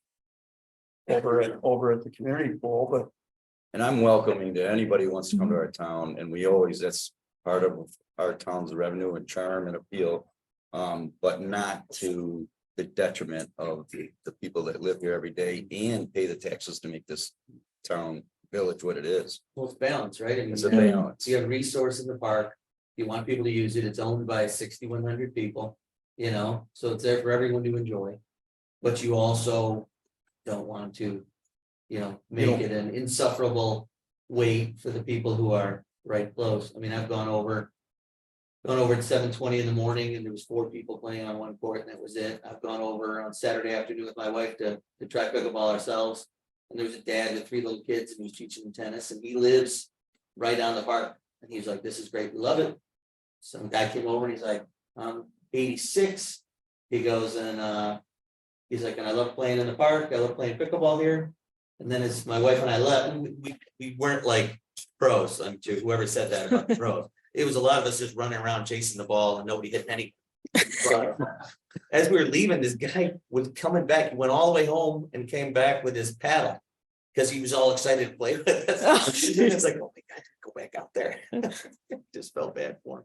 But I mean, people are using it and that's what you want. But I think we got to find the balance where it's tolerable, right? For the people around. Mhm. And some sort of. Still being enjoyed by all 6,100 owners of that park. Right. And I think that's what the Hamel Park Committee is gonna accomplish. I have a feeling that's what we'll be talking about. I think that'll be the number one. Yeah. But I mean, maybe in the short term, we could put a sign up that says, please don't start till 7. Please don't, please respect the neighbors and, don't play music till 8. Well, the noise ordinance is 7 a.m. right now. I mean, technically, the noise ordinance says you can play tennis till like midnight. Yeah, so there's changes we do need to make. Right. With our noise ordinance, but. Well, either way, we have to solve a problem here, there is an issue and there's a problem. With people's quality of life, and I don't think they're being especially picky. And we do have to address it is a quality of life issue for these people, but we also don't want people to lose their ability to play pickleball and enjoy that game. We need to come up with a solution that works for everybody so that it's tolerable, and people can live their lives. Because when I was in Rachel's backyard on my bicycle trespassing on Sunday, and I was listening to it, and I thought to myself, I don't know, if I lived here in this house and I were to have to listen to that all day long, is that something I'd want to listen to? Would I find that pleasant all day long in my backyard? And I honestly say probably not. I would not enjoy this constant. When is your committee first meeting? 17th, Thursday. Thursday Next the week, then. 17th at 7 p.m. Yeah. Thursday the 17th, 7 p.m. in this building, in the meeting room over here. So, we have to come up with an answer to this question that we have about the noise. Mhm. And we have to do it with all deliberate haste. Because I don't think, and I'm not anti-pickleball, and I think we need to have pickleball, but we need to do it in a way that works for everybody. Do we know? And part of the problem, I think, my ignorance in putting pickleball in was not being fully aware. Just not realizing, okay, sports make noise, tennis makes noise. I didn't realize that, this was the sound. Well, so your committee is gonna meet in 10 days. Yes. Right? In the meantime, what are the board's thoughts on? I mean, I don't agree with doing a pickleball ban while we figure this out, but What we need what to- about a sign that says, please respect the neighbors, no pickleball until, 7, because that's legally when they can start. And, please no music till 8. I don't know why they even need music. Can you say no music? What time do the other courts open? Do they all open at 7, like War or Community Pool? I'm trying to look it up right now, I can't find it. Dondell does. So Dawn's what, okay. But so they play till 11. Push a button and the lights go on till 11, am I right? So does the board have thoughts on It's a half hour a after short term sunset. while or something. Ernie, Steve and the committee Mhm. meet on the 17th and see what they can come up with. Okay. Let's move on. Just asking. Well- I like the idea of a temporary sign, Yeah. just while we try to figure this out. Yeah. For those maybe from other communities or who aren't aware of the issue that's happening, Mhm. they're aware of what We time can't- they're allowed to start. We can't push it to at least. So what starts? That's more appropriate than doing a band. It, I mean, I think just until, I mean, at least until we figure this out, if we're being kind to the pickleballers to keep it open during this tough period, if we ask, in the sign, no amplified music, like, is music a deal breaker for pickleball? That's what I'm saying, they can still play. Okay, I mean, because, yeah, I mean, It's not like we're saying no paddles. right. Yeah. No music. Well, there's to, do it to appropriate. Yeah. There are paddles that emit less sound. Music in the park already. I thought that if you check the code for use in the park, I'm pretty sure amplified sound.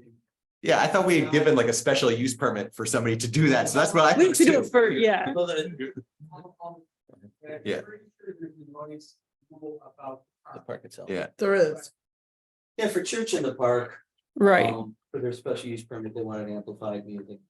And a couple residents came out and asked us to strike that. And I remember no one from the church showed up at that meeting. So we're like, okay, they can still do church without amplification. And the next meeting, we got 94 angry Wesleyans. Right. Meeting yelling at it, I remember that. So, they did need the approval, and we gave it back to them, but we moved the hours back, I think, to 10 AM. That's something, I mean, can we have weekend and weekday hours? I mean, This is part of your discussion. Right, because we have a whole use of park section now.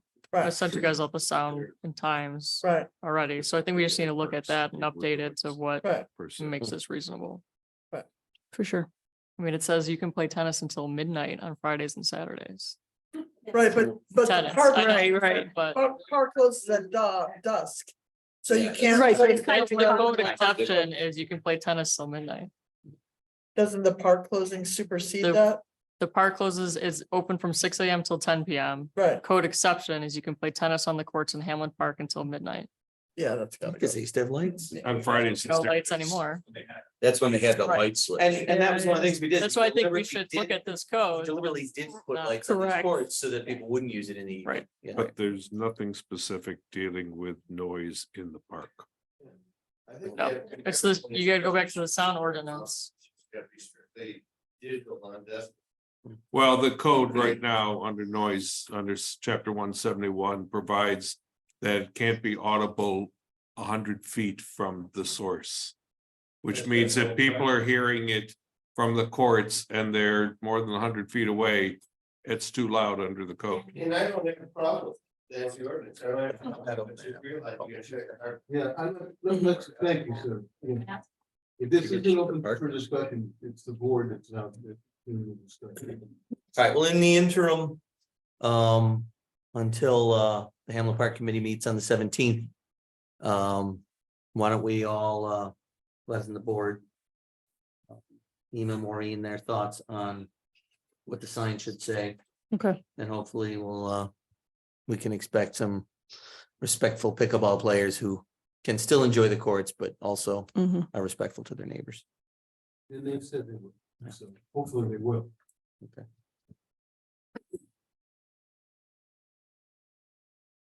All right, anything else from the board on this?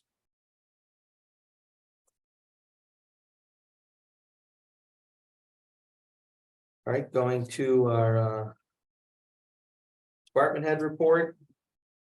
We had a safety committee report on South Willow traffic. Maureen, is anybody here to speak on that? Matt?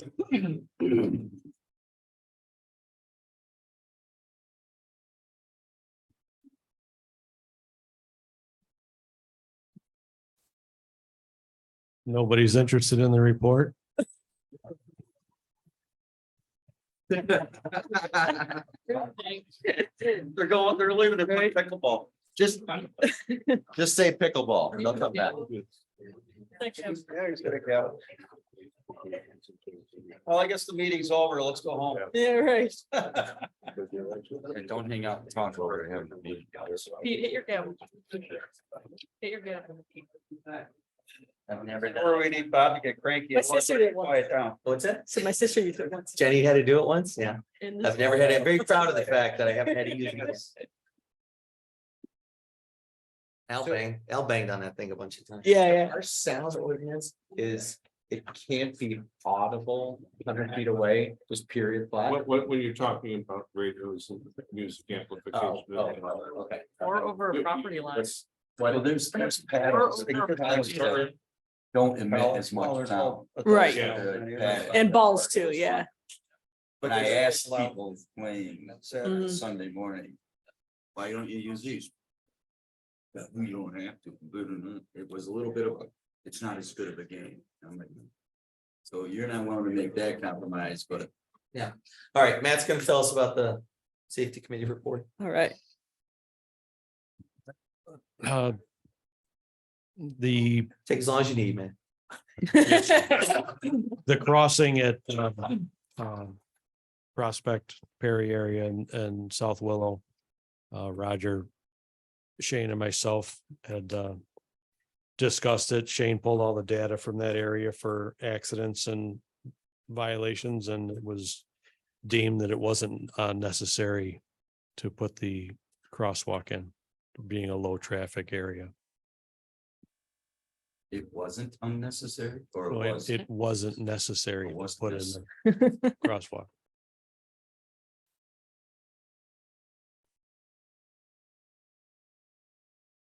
That was in response to the gentleman who said people were driving fast around that curve, right? Right? Yeah. All right, so we don't see need for an action on the South Willow topic unless the board sees things differently than the safety committee. I don't really know what a crosswalk would slow people down anyways. They're coming to your house. But Yeah, I know. What do you think? You could put a sign I there drive it all the time and I don't think people are in speaking. the middle of down the there. street. Unless he's talking about you. No. I think that, I mean, one of the things that it said in the report wasn't just that, like, you don't have to, it was like, it could be actively harmful because you have a false sense of security, having a sidewalk someplace or a crosswalk someplace, so you shouldn't necessarily have Right. one. Well, a lot of people don't follow the rules of a crosswalk. They just go. Right. And it'd be a weird spot for one, and they'd be like, Right, drivers aren't expecting it, pedestrians aren't Right. expecting it, it's just. yeah, The number of times I now see people stop at the one at Gerard is like every other day. They just stop Really? when no one's there. Yeah, it's wild. Wow. and then Yeah. We got a new sign to hit. The sign was completely destroyed. Well, that's last a, week. Yeah. that's a misunderstood thing too, didn't Shane explained it at one of our meetings that they don't have the right to just walk out Right. into it. Right. If they're in the crosswalk, then you have to yield, but. if And then I was wait- reading if Just because someone's they're waiting on the side of the road. already in doesn't the mean- crosswalk. Well, if they've been waived to go, you can't enter the crosswalk until they're fully out of it.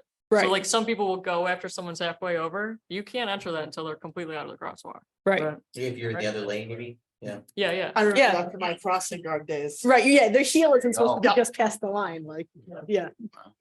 Oh, Dustin's here. He's hiding over there. Park Place in Oakwood, it was hopping. People are funny. I mean, I've been there and there was a guy in a wheelchair going across and the car was coming the other way. I opened my car door because he didn't see. Oh, that you were. You know, and I'm like, so hopefully he'll see my car door open into his lane, and then he saw me and he stopped, and then he saw the thing, but it's like, God. Wow. you're taking your life. in Yeah, your that's hands, scary. especially with phones, people driving with phones. Mhm. The other one was, we had gotten an email from a resident asking for a crosswalk on Boise and Gray Street. That's right at the entrance to, well, it's that takes plaza. you across the farmer's market there, yeah, the Yeah, entrance to the top. there's light, a crosswalk light there already. And a Um, stoplight. I don't think, not at Boise, it's at Douglas, right? Yeah, no, there's lights there for crossing. At Boise, then maybe I misread his email. Cause he was saying he takes his family down to the farmer's market.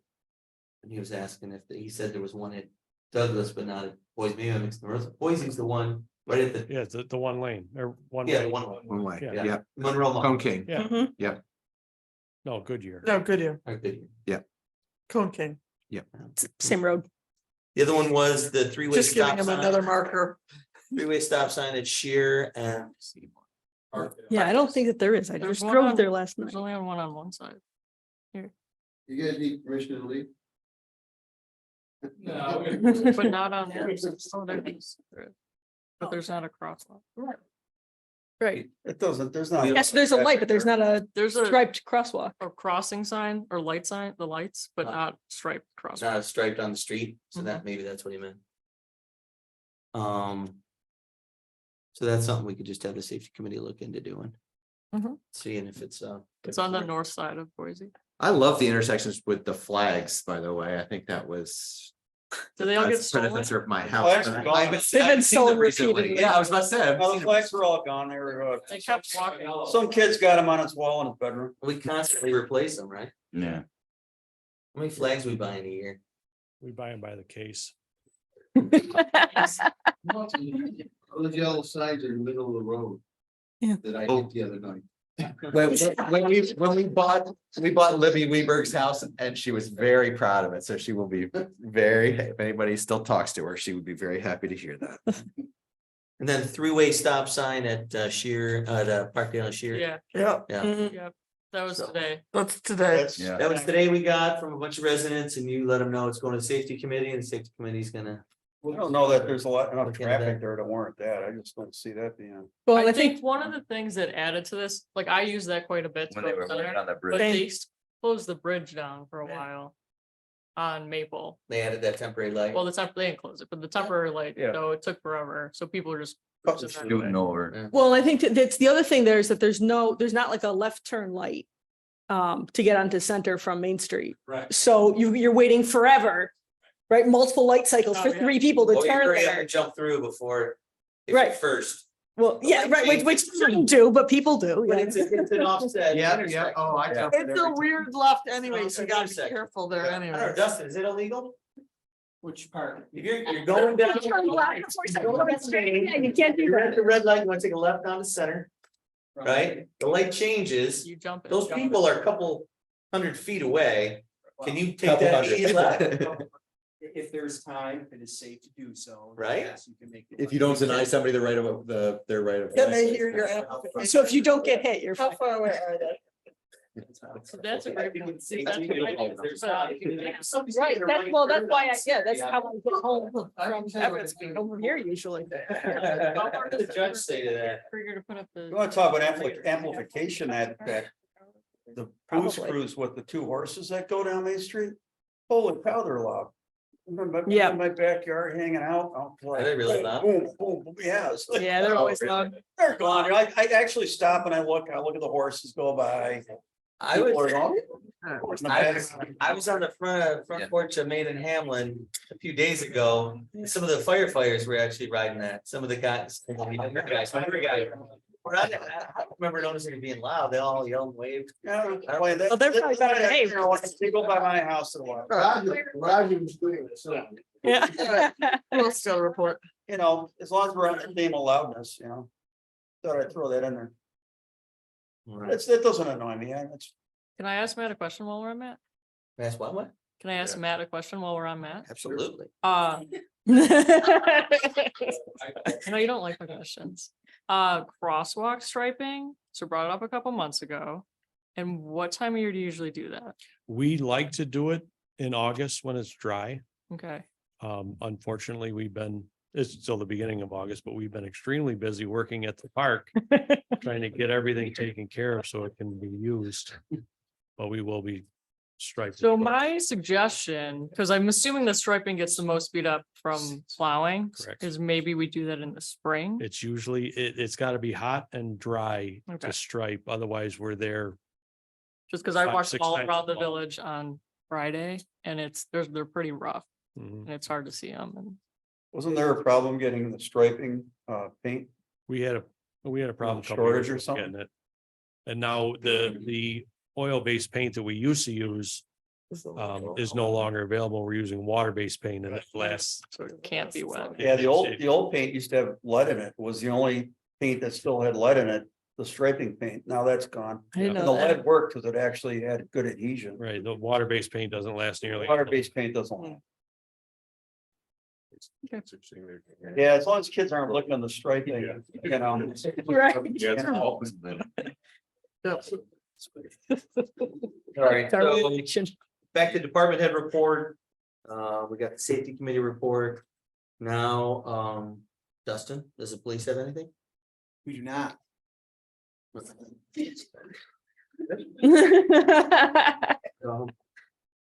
And let's see, Roger. I'm gonna pass it this to Aaron. He's gonna give us an EMS report.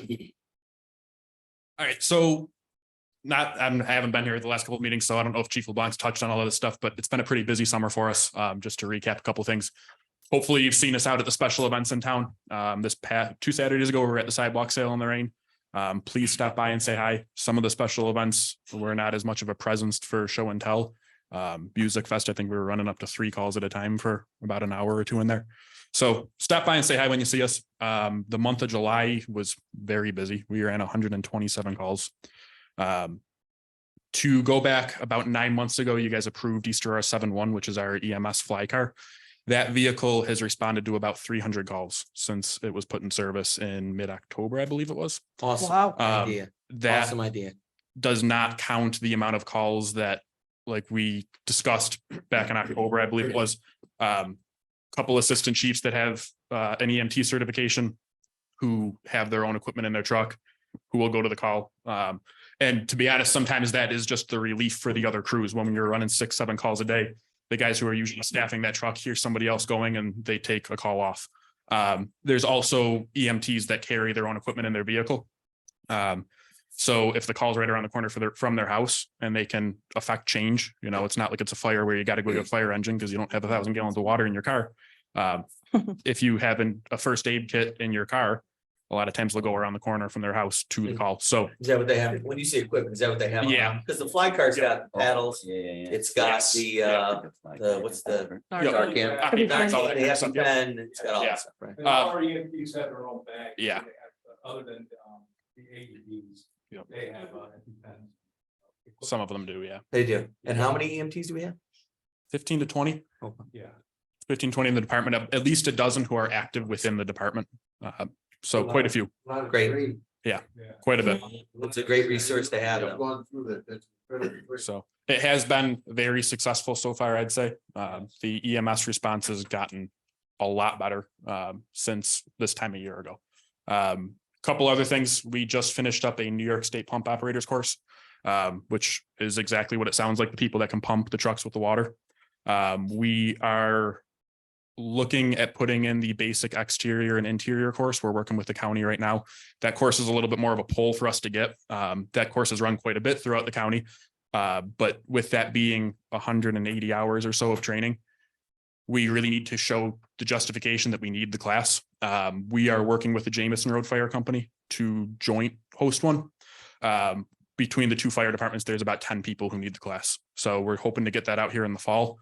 And then starting the interior class, because you can't run it in the winter, in the spring. We are also looking at the firefighter survival class to host out here. Again, that's something that not everybody has the opportunity to host in their department. That's because there's a need, because we have so many people that want the class, that will take the class. That's the first class that you take after your interior class, which is survival skills. That's exactly what it sounds like. And then also we are looking at putting in for an aerial operators class, which is the class that gives you the certification to operate the big red truck with the ladder on top of it. The person, is that the person up at the top of it? Either or, from the pedestal or the or from the basket. It's a lot of safety stuff. You know, you can't run one of those trucks into wires. You'll do quite a bit of damage. Yeah. Yeah. And you're bringing in, these are mutual aid things too, where you're bringing Yes. people from other departments who need them, because I remember when we first talked about building the fire hall. I know that you made the point that we had to go to like Cheektowaga or whatever for all our trainings. Correct. And so we needed a place where we could have the trainings and sponsor them and even bring people in for them. Yeah. Which is, have done with the state courses since the new fire hall is open, with the training room that we have there. And plus, of course, Fireman's Field. And then adding the auto extrication simulator along with our burn building gives us flexibility of having to do our training here at home instead of having everybody go Cheektowaga or Orchard Park training towers.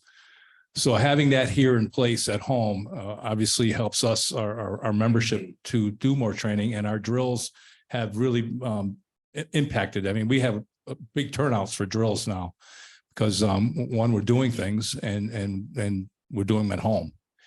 And then having the outreach with Jamison Road, which is very similar, we're very similar in style and how we operate as far as fire departments. And they are our first response during the day, and we're vice versa with them for mutual aid. So working with them hand in hand, it's worked out extremely well. Whereas now we know these individuals by name and not just say you, and I think it's helped both departments for training wise.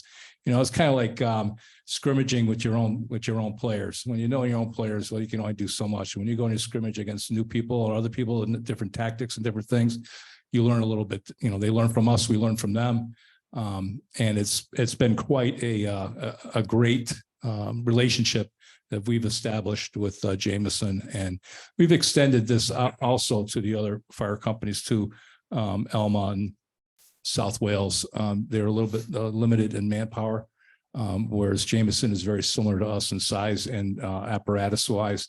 So we work very well together, and it's a benefit for obviously East Aurora and our fire district, and also town of Elma. Yeah, that's a great example. Yeah. We're scrimmaging against another team. You learn a lot more. You learn a lot. You pick up some best practice pearls that Right. you otherwise wouldn't have if you're just keeping it internal. And then we try to have a little bit of fun too. Last drill we had the Firemen's Olympics.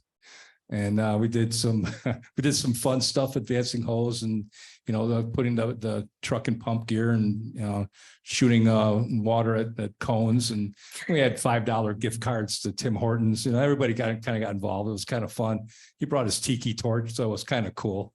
So it was actually like an Olympic type things. But try to have a little bit of fun too. And it was fun to have Jamison and Elma there. And I cooked the hot dogs, so it's a win-win. And it's great also for the culture, right? I mean, you Yeah. want to get and retain Correct. volunteer firefighters who would put in all this time in just on their own for no reward. Right. Correct. So you want to create a culture of inclusion and fun, and everybody's looking out for each other. And I really Yeah. appreciate that. It's worked out extremely well. Aaron has been the training officer over the last few years, and our drills content and our drill quality has exceeded anything we've ever done over the years. And it's really fun to see and watch and have everybody, the young group all of a sudden, grow and gain experience. And it's a new culture. It's a new people that are there, and it's fun to see. It's fun to see them involve. All these trainings we do, do we hire someone to come in and teach us? Do No, you it's a guys state- teach it to the young guys? Does it cost money? Well, we do our own in-house drill training, but any of the courses and classes are taught by state instructors, certified state instructors.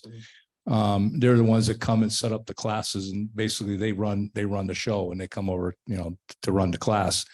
But Aaron and Brian over here and a couple other officers, they put together the drill plan for our in-house drills that we run on Thursdays. And they're the ones, he's obviously has taken a lot of auto extrication courses, and he's an expert in heavy equipment extrication. And that's one of the reasons why we want to go with that simulator. And we were going up to Newar's junkyard every spring, basically cut up some cars over there. That's kind of dangerous. You're up there in the middle of the street. But so all these little things, we came back and discussed, how can we make this better for ourselves, make it a little safer, and something where our membership can actually learn something. And that's what we came up with, the simulator for auto extrication. So we're anxious to see it, be built and used. And I think it'll benefit our guys immensely. And then, of course, bringing in Jameson, which we both have a good stretch of Route 400, where you don't never know what's rolling on there from heavy equipment, trucks, tractor trailers, and have the ability to train on heavy, large load vehicles is what we're looking to do. One question about that, since you mentioned it again, I've always liked the Fireman's Field area. Yeah. And does the building out of this pad make it more usable for other things, or does it make it more like it has to be off limits so that? Yeah, it's more off limits. It's going to be off to the side of the training tower. And anything we have at the field, we really don't have a lot of things anymore at the field. But if there's something being done, the field is basically the field house, and that would be off limits. Okay. I mean, it's always been in the back of my mind, like, it would be nice to use that area more just because it's a nice area. And when we have Music Fest, I went out there and it was great. Yeah. And I was just kind of thinking, so this is here now. Are we gonna have to fence this off, or No, I don't think you keep have to this gate fence it locked off or something like that? Even we had a couple events when we had the training towers. And the training tower, we put that there in 2007, and we had there were still large scale events that were being held down there, and really nobody kind of ventures over there. And in that area, heading towards that way, was really a lot of parking. Everybody remember the old ox roast? That was all parking out in that field. And then I guess I taught my daughter to drive up and down those things. Yeah, we see that too. We see that too. But that's basically going to be off limits, only because once we cut up some cars, there's obviously going to be, we're not going to be able to pick up all the glass and stuff that it's in there. So, and that's where we actually kind of conduct our training now, is in the parking lot off to the back side of our. With the snow, it's pushed. Yeah, kind of where the what is it? The pole barn, along the pole barn. So we got to pick all that stuff up, and I think having it over there will keep the debris from over by the side of the pole barn. That's why they're practicing putting out burning cars in that location, because people like your daughter. Yeah. We're ready for it. But it's all these little things is what makes it comfortable for our members to train. And you bring in new members, and it's kind of hard to say, well, now you're a fireman, go ahead, go put out that fire. You got a lot of training before you can turn them loose. And I always call it the 5-year step. Usually around 5 years, you can take off the training wheels, and if they're active, they're ready to go. But such a learning curve, right? It's a lot to learn. Yeah. From 0 to 5 years, it's a lot to learn. The hose nozzle broke off the end of his hose and smacked him around, dislocated his shoulder. His helmet melted to his head, like his second year in or something. So, I mean, it's a dangerous. It's not like learning the job as an accountant, right? Yeah. Right? It's like life or death. It's like, Watch, just say it. It's not life or death. If you make a mistake, You might kill me. It's not like you're gonna get a pencil melt to your hand or something. So Oh, you're right. There's a lot involved, and we do a lot of things. There's a lot of things that we're called to do. We're part of the Erie County rope rescue team. Anything over in Zor Valley, we can be called out to for our equipment, our ropes.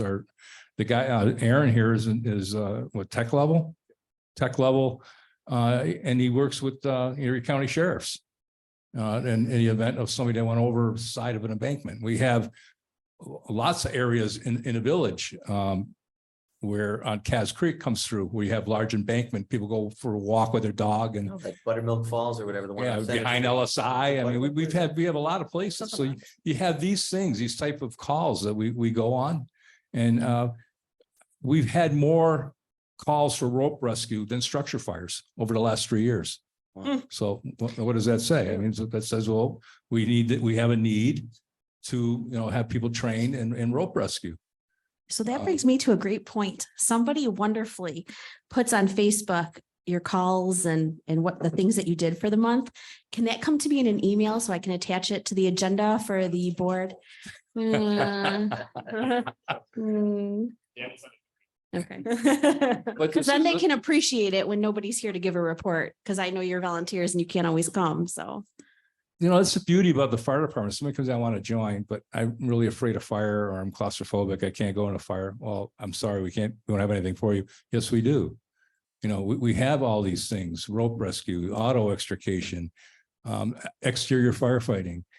Just because you can't go into a fire with a mask doesn't mean there's nothing for you to do on a fire ground. So finding all these people and finding their right niche is what that first 5 years does. They go to class and they realize that they put a mask on and you can't see, anything in front of your face for 2 inches and they're telling you to go in and put out a fire. And, I can't do it because I'm claustrophobic. I got to back out. I'm pulling the mask off, blah, blah, blah. Well, doesn't mean you're done. It means there's something else that you can do. And that's the part of as leadership and officers, what we find, these placement for these people that they may not be an interior firefighter, but boy, there's a lot of things you can do in the fire department other than been going in and put out a fire on a hose line.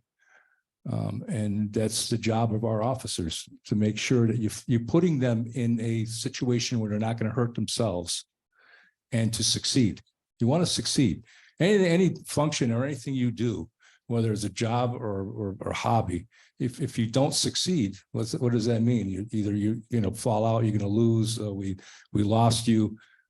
We have to install the fact that into all these people that come and join, that you are going to succeed in whatever it is you're going to do in the fire department. And it's important because it is a family type atmosphere.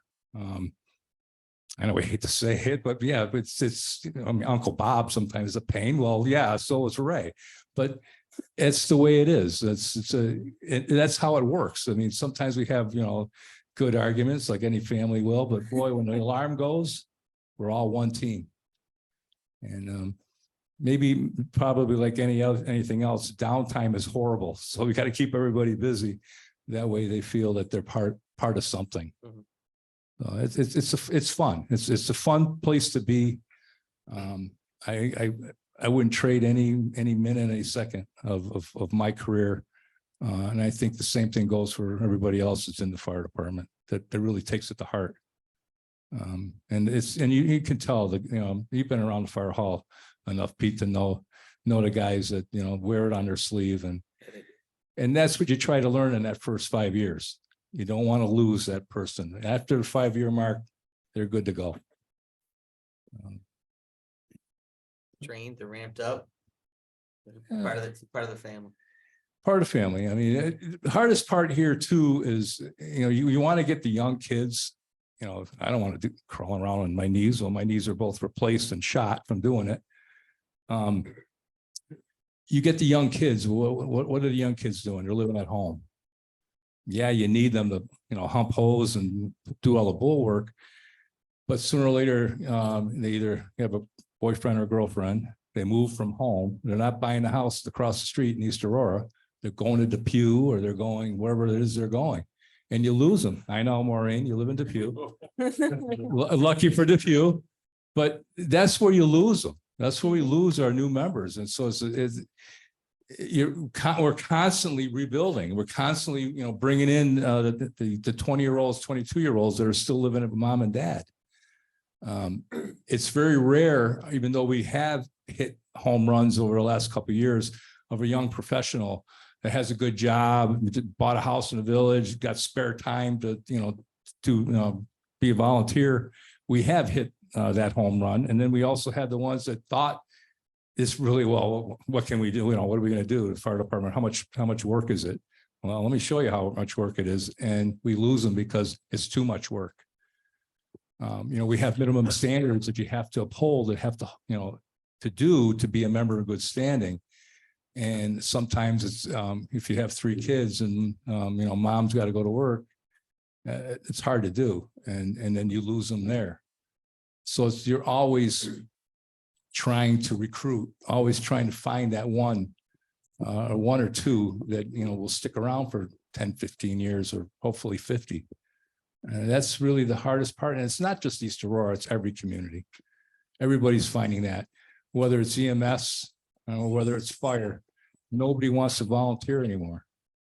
You know, we serve a community of somewhere around 17,000, and 52 members of 17,000 decided they wanted to become a firefighter for our community. You would think you can get at least, you know, 100 out of that group, but it's a lot of work. It's a lot of dedication. It's painful sometimes. If you have families, it's rough. I mean, I raised my 4 kids. I mean, they lived at the fire hall, this building, practically their whole lives. And you kind of have to make it a family type thing, or else you lose them. And it's not just, you know, like I said, it's not, the nature isn't just East Aurora. It's around the country. It's around the state of New York, and EMS is a whole different animal. The fact that we have so many EMT members, and we don't even run first aid technically, is amazing. These are guys and girls that are taking upon themselves to take on that training. And it's months, and then you got to pass it. It's like passing a nursing, you know, what do they get? Yeah, you got to pass the test. I'm horrible at tests. I don't even want to, just what happened tonight, I don't remember. I mean, I'm horrible at tests, but these guys and girls have taken upon themselves to do this. And that's what makes maybe the stopgap of the response with AMR successful. And it's not easy. You know, everybody works different hours during the day, and the fact that we can get that 7-1 out at any time, given time during the day, or a double call, you know, which happens quite frequently, is amazing in itself. Out of this a small group of people, I guess, you know, we were our own fault for not broadcasting and not saying what we do. We kind of do our job quietly, and you know, when everyone's sleeping at night and we're up half the night, whether you get trees down and you know, raining and it's horrible and you're outside cutting a tree and doing these things, nobody knows what we're doing. We don't go, you know, banging on a drum and saying, oh, we were out all night. What do you think of that? Well, we know we were out all night, and we made a difference. So as far as to that point, how could we better broadcast what you guys do that might get other people's attention to get involved, right? So that was actually the last 2 things that I kind of wanted to bring up to recap what I was getting after. 2 big ways that you guys could help us when you are out talking to people. I know you all know plenty of people in the village. Talk about us. If you see somebody who you think might be interested in joining, we will literally take anyone. We have so many different jobs that we can do. Like I said, we're looking at hosting the basic exterior and interior class for people who are interested. There's what you all know, the push right now. There's plenty of EMT classes going around the area that are close to home. Not in East Aurora, but there's one in Marilla that I think starts next week. They're all around. The other thing that you guys can do, especially to help us out as officers internal, when you see the guys and girls out at the sidewalk sale at the Taste of East Aurora, stop and say hi. You know, just introduce yourselves. It goes a long way. In the last month, we have handled major trauma incidents, like a motorcycle accident. And then the same crew has jumped on an engine to go to a fire. We've had a pediatric cardiac arrest. You guys going to the crews that we're going to and saying, hey, keep up the good work. More, you guys being the village board, going and talking to them, that goes a long way. Trust me, it does. So that's it for me. As far as helping like Helping you us out, guys yes. realize how much they're appreciated by the And community. just saying, hey, we know you're out there. Yeah. You know, Very we're not, if you look at the numbers throughout the county in Western New York, we are on the larger side of fire departments in the area. And Really? and Roger, Absolutely. to your point, where you said, we're not out there telling everybody we're out there, I'm like, why not? Why doesn't someone in the department write a little blurb, send it off to the local papers and say, you know what we did last night? We cut down all those trees that fell on Maple and blah, blah, blah, blah, blah. Come We're- on in and help us. We absolutely can. I You can know, tell you I that mean, I just finished rebuilding a house. I work for the police department. Lieutenant Waldron can tell you about how much overtime I work. We ran 127 calls last month. So me sitting down and writing a letter to send to the advertiser just isn't the top of my No, priority. and well, there could be someone, you said there's lots of needs, right? So there might be someone there that. And that's how we're getting that. We are working that, you know, we're getting that direction. We, you know, you guys saw a month ago, we accomplished doing a charity softball game. That wouldn't have happened 3 years ago when we were at 40 members. But The stuff that we weren't at the sidewalk sale a couple of years ago. So we're getting there. I think you know? there's another aspect to it though, because I mean, like, when I read an editorial in a newspaper that says that East Aurora is spending too much money, the first people I think of is I think of you guys. And I think of the fact that like we're running a volunteer fire department, you know, of true volunteers. I mean, I grew up in a town that had something called a volunteer fire department, but they were all full-time, you know, like it was just, you know, it was on the building, you know, basically. Yeah, they're paid professionals, you know, you guys are professionals, you're just not paid, you know, and so somehow, you know, there's one person in the audience, two people in the audience, so I'll speak to you. I think we need to make this better known to the public, really, that you know, that this is something that is done really for the community, out of love for it, at a great true savings to the community. When Roger took me through the office and showed me the things that they were raising money for, like, you know, on a boot drives and things like that, to get a washing machine for their clothes after a fire, like this was not for like the fancy car for the chief or something like that. It's for a washing machine. I mean, it's crazy. And you know, so I think, you know, somehow we got to find a way to. Do you have some young new person who's savvy with Instagram and social media? We're working on it. Yeah.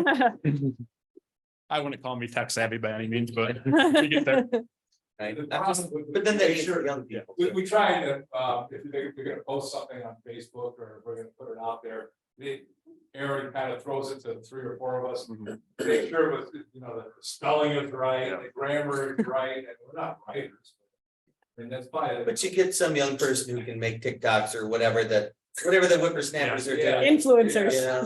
Yeah, I mean, or just something that might get people's attention. Or also, what about like transfers, right? Police department relied on a lot of lateral transfers. So when you say young people live at home and then they're like, they get married and move to Depew or whatever, and so then they join the Depew department, right? What about the people who are moving to East Aurora now who are 30 and buying a house? Like, and we're in the department in Depew for whatever, and now they're moving here. Is there any way to find them? We've gotten those in the past. If people join and they move, they're not looking to drop out after all the training that they put in to get to that point. We've taken on a few transfers in the past couple of years. Say when Aaron gave me a tour of the fire department, he asked me to join like 15 times. I told him I'm too busy right now. I have an application. It's a fun thing. It's a good feel good thing for the hiring time. Yeah, but I think you guys are well respected, and I feel like the board supports you. I mean, we do. The board does. We do drill in during the budget meetings, but like all those rope systems we always approve. Yeah. You know, this is great because now we're like, you know, you guys showed me how you can hang right out the window inside the bay and practice right there, and you're using it and you need it, you know, and that helps us, you know, and then we can publicize that and say. I've been in the seat a long time. I must say, the board and you, as mayor, have been extremely supportive of the fire department. Can't say it years past that they work. But this board and you as mayor has been extremely supportive of the fire department. We can't thank you guys enough. for that support, and it means a lot. It means a lot, because there's nothing worse than coming in. And when I get mad, it's kind of funny, I guess, but. Yeah, it's about, and, yeah, so I've had some rocky moments. In the early 2000s. But luckily, I think over the last 10, 15 years, the board here, and you were on the, at the trustee board here, and we did a lot of good things. The benefit. Not to deflect, but our job is way easier than you guys are doing all the heavy lifting. Right. You know, you really are. But I understand we have to, because it does impact, and I'm a taxpayer, and equipment, our equipment is not cheap. And a lot of it is, sole source to certain things, so you can't just, buy it off of Walmart's shelf. It's expensive. And I understand, the costs of these things, but that's why maybe we go in on a 3-year plan of getting some equipment, a little bit now, a little bit later, later. And, we're willing to obviously work, fiscally with the board. So a lot of things that, we'd like to have, but we really need it, we'll get by. And price of apparatus, different in tires, the price of raw material for a truck is insane. I mean, it goes up 10, 20, 30, $40,000 a year for a truck. And then you have the workforce issues after COVID. You order a truck today, you're not getting it for 2 years. So those are all these issues that we will be facing where we are. It's just not easy to supply a fire department. And like I said, this is nothing, the same thing to Jameson Roads that is here. They got to buy their equipment too. It's not like you get it free somewhere. So it's hard. That's it. And it's hard to get volunteers who commit this much of their time in their life. And you hate to have them do it and then not have the equipment they need to do their jobs. True. Right. So. Again, I appreciate this board for one, for listening to us and supporting us and providing us with the equipment. I always felt that the East Shore Fire Department was kind of like the hub of the East Shore Fire Control. All around us, everybody looks to us for assistance, whether it's Westfall, South Wales, Jameson, Alma, Wales Center.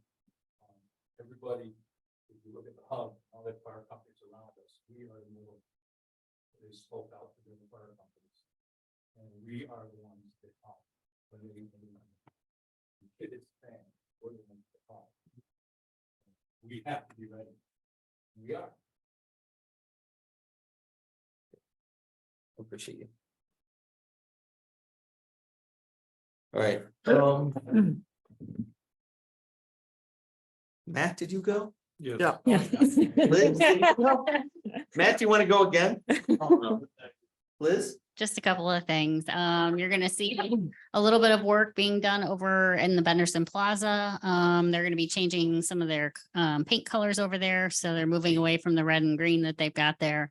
That's gonna start happening. Tops is doing a interior and exterior refresh. So you'll see that over the upcoming weeks as well. But over on Walnut Street, we've issued 2 certificates of occupancies for on the subdivision. And a couple of the other houses are nearing completion as well. So that's moving right along. The perimeter drainage is not complete yet, but they are getting final grading and going. And so that perimeter drainage should be finished within the next month or so that it can grow back in this fall.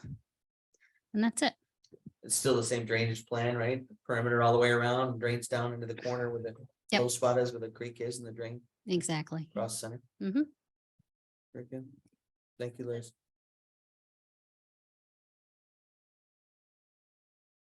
Maureen. Our auditors were here. They're gone. I think we did okay. We'll get a report in about a month. I spoke to the attorneys from Cohen Law about the cable franchise agreement. They're supposed to make me a comparison chart so that it's better understood. And Chris Trapp is also reviewing the contract that's sent over. So hopefully we'll have that for you at the next board meeting. And I've just been working through Kathy's list of things that were left when she left. And I've met with all the department heads on all the topics, and I'll just work through them after that. Very good. Next morning. Molly, No, Steve? going right to Molly. Matt's talked enough. I like it. Wow. Guys I on your toes. I just had one question / comment. I got a couple calls about the property on Gerard Mhm. and when we were going to do something about that. Yeah, we get some regular calls of people saying, you know, Yeah. I'm ready to move in there. What's Yeah. going on? And I just said, I don't know. And I said I would get back to him. I said I would mention it. So I'm mentioning it. Okay. Yeah. I met with the GEDC and we talked about some options and I'm gonna call in an ICOM to see if they can give us some guidance as well. We're still kind of feeling our way forward, but again, it's all ethereal right now, so we'll all hammer it out together. Do we have any? Who's mowing it? Matt? Someone said there was somebody was out with a push mower? Yeah. Was it a neighbor? Oh, he doesn't go by Nelson anymore. He goes by Joe. Joe. He doesn't want to be called The artist Nelson formerly known anymore. as He wants to be called Joe. Yeah, he's told me that. Push mower? So where was he mowing? You For know, the trees. He was on the east end of the lot. And the house, he's starting at that, Last where the house? sidewalk ends. Right. And get a push mower and a gas can.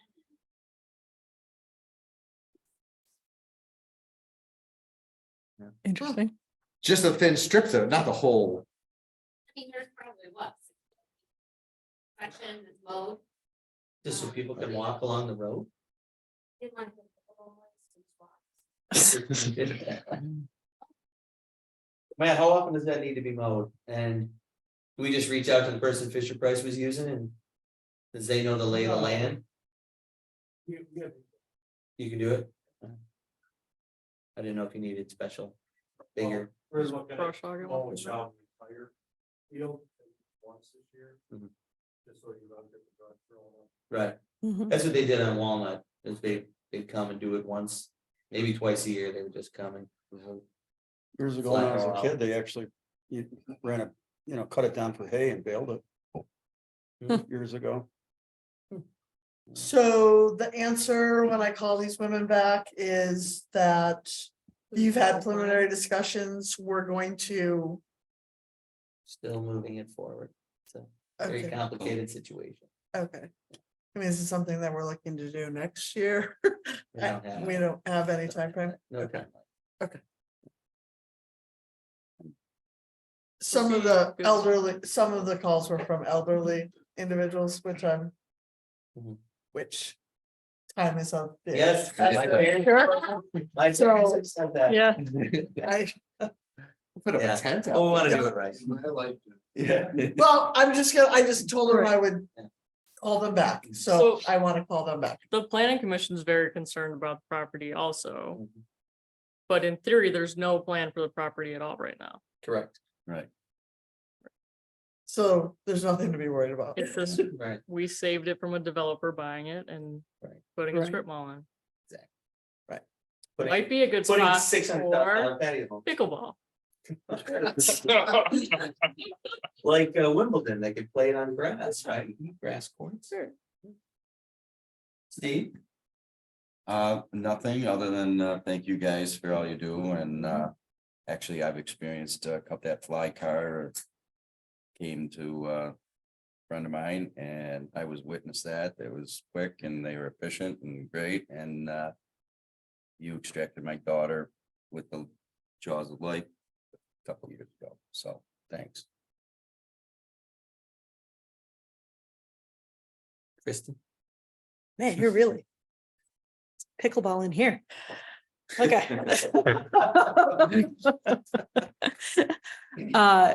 No, that's, I'm all set. I'm good. Grace? I think I covered all the things I wanted to cover tonight. I would just mention to you guys, fire department, if you guys are having events, shoot us an invite, because I would love to show up and hang out and meet everybody.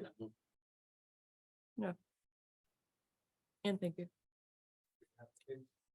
They're gonna invite me to swearing in. Hey, I design fire protection systems. We design fire halls. I am interested, but I don't have the time. Wearing her down, No. guys. You're wearing her down. Give me a couple years. Okay. You really love your community, Grace. Do. Ernie? Nothing. No. I'm gonna just say that I really do appreciate everything you guys do, like I've said many times. Thank you so much. It's so selfless and it makes me wish I was a better person. I'm seriously, I'm just saying, like, all the volunteers in this village is run on volunteers and there's a lot of committees and that kind of thing. But to see so many of you put in so much time and so much effort for such an important thing is just really inspiring. It really is. That's all I I had. think you forgot George. I didn't Yeah. forget George. I did not forget you. That's nice to roll in about you. George, you're up. Well, Do you have anything you want to share? I have either some sad or some very happy news, depending on your opinion of me. Unfortunately, I have to resign from the board. I'm taking on a new job, which has strangely strict rules about conflicts of interest and things like that. And so it's just, I worked on them for a little, to try to make it work and they just won't make it work. So unfortunately, they pay a little bit better than the board does. So I have to stick with that. But this was an amazing opportunity. I thank everybody for the time that you spent to help get me up to speed, which I wish I could have stayed and employed for longer. I take from this an amazing education on the value of not just what we do here on the board, but what everybody who works for the village and who volunteers for the village does to make all this work. I've said to a couple people, but like when I first got on the board, I went around to all of the department heads and talked through things with them. And I always thought this was a good place to live and that people were doing, good things. But everybody always thinks that, they're a little bit smarter than everybody else, or at least that's the way my brain works. Maybe it's just me, but you always think that like, oh, they're doing a good job, but I'll be able to suggest something, I'll have that one thing that I can do or take with me onto the board and, try to make something happen for them, in such a way. I came through all those meetings and doing my own research on top of it and found out that everything is being run amazingly well. And I was just super impressed by the professionalism and the level of excellence and stewardship that everybody shows in their work every single day. Like I did not find one easy dime to be scrimped off of a budget or squeezed out of somebody's department. Or even just, a nice, hey, it would be better if you did it this way. Like it was really, I was really, really impressed. So thank you and keep on with it. And if ever I get into another situation where they will let me, work with you again, then I would be very happy to do so. I'll probably look for some volunteer opportunities that just don't have the connection that prohibits me from doing it. So. Jordan, I gotta say, I was so impressed when I heard you were meeting with all the department heads when you first came on. And then you sit down with me and we talked for 2 or 3 hours and you had lots of great insightful questions.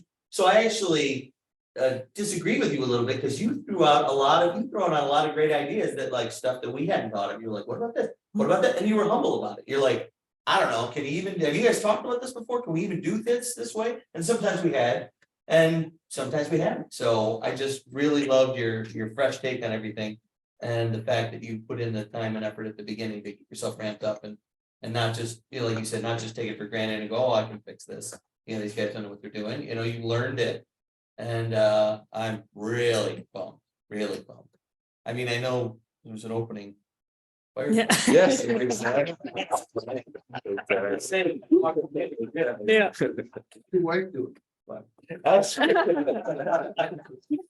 Just swap shot of it. Keep hot swap shot. How's your daughter? 18? She is. Yeah. I was thinking of her for PR for the fire department already, so I literally was. I don't know about you guys. I'm just was very impressed with you from the get go. And I mean, I knew you beforehand and I liked you beforehand and I thought you'd be great. And I was right. You were great. And you're Well, certainly thank you. guys. I hope you find your way back.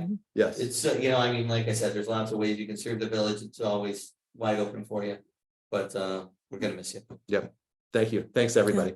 Thank you.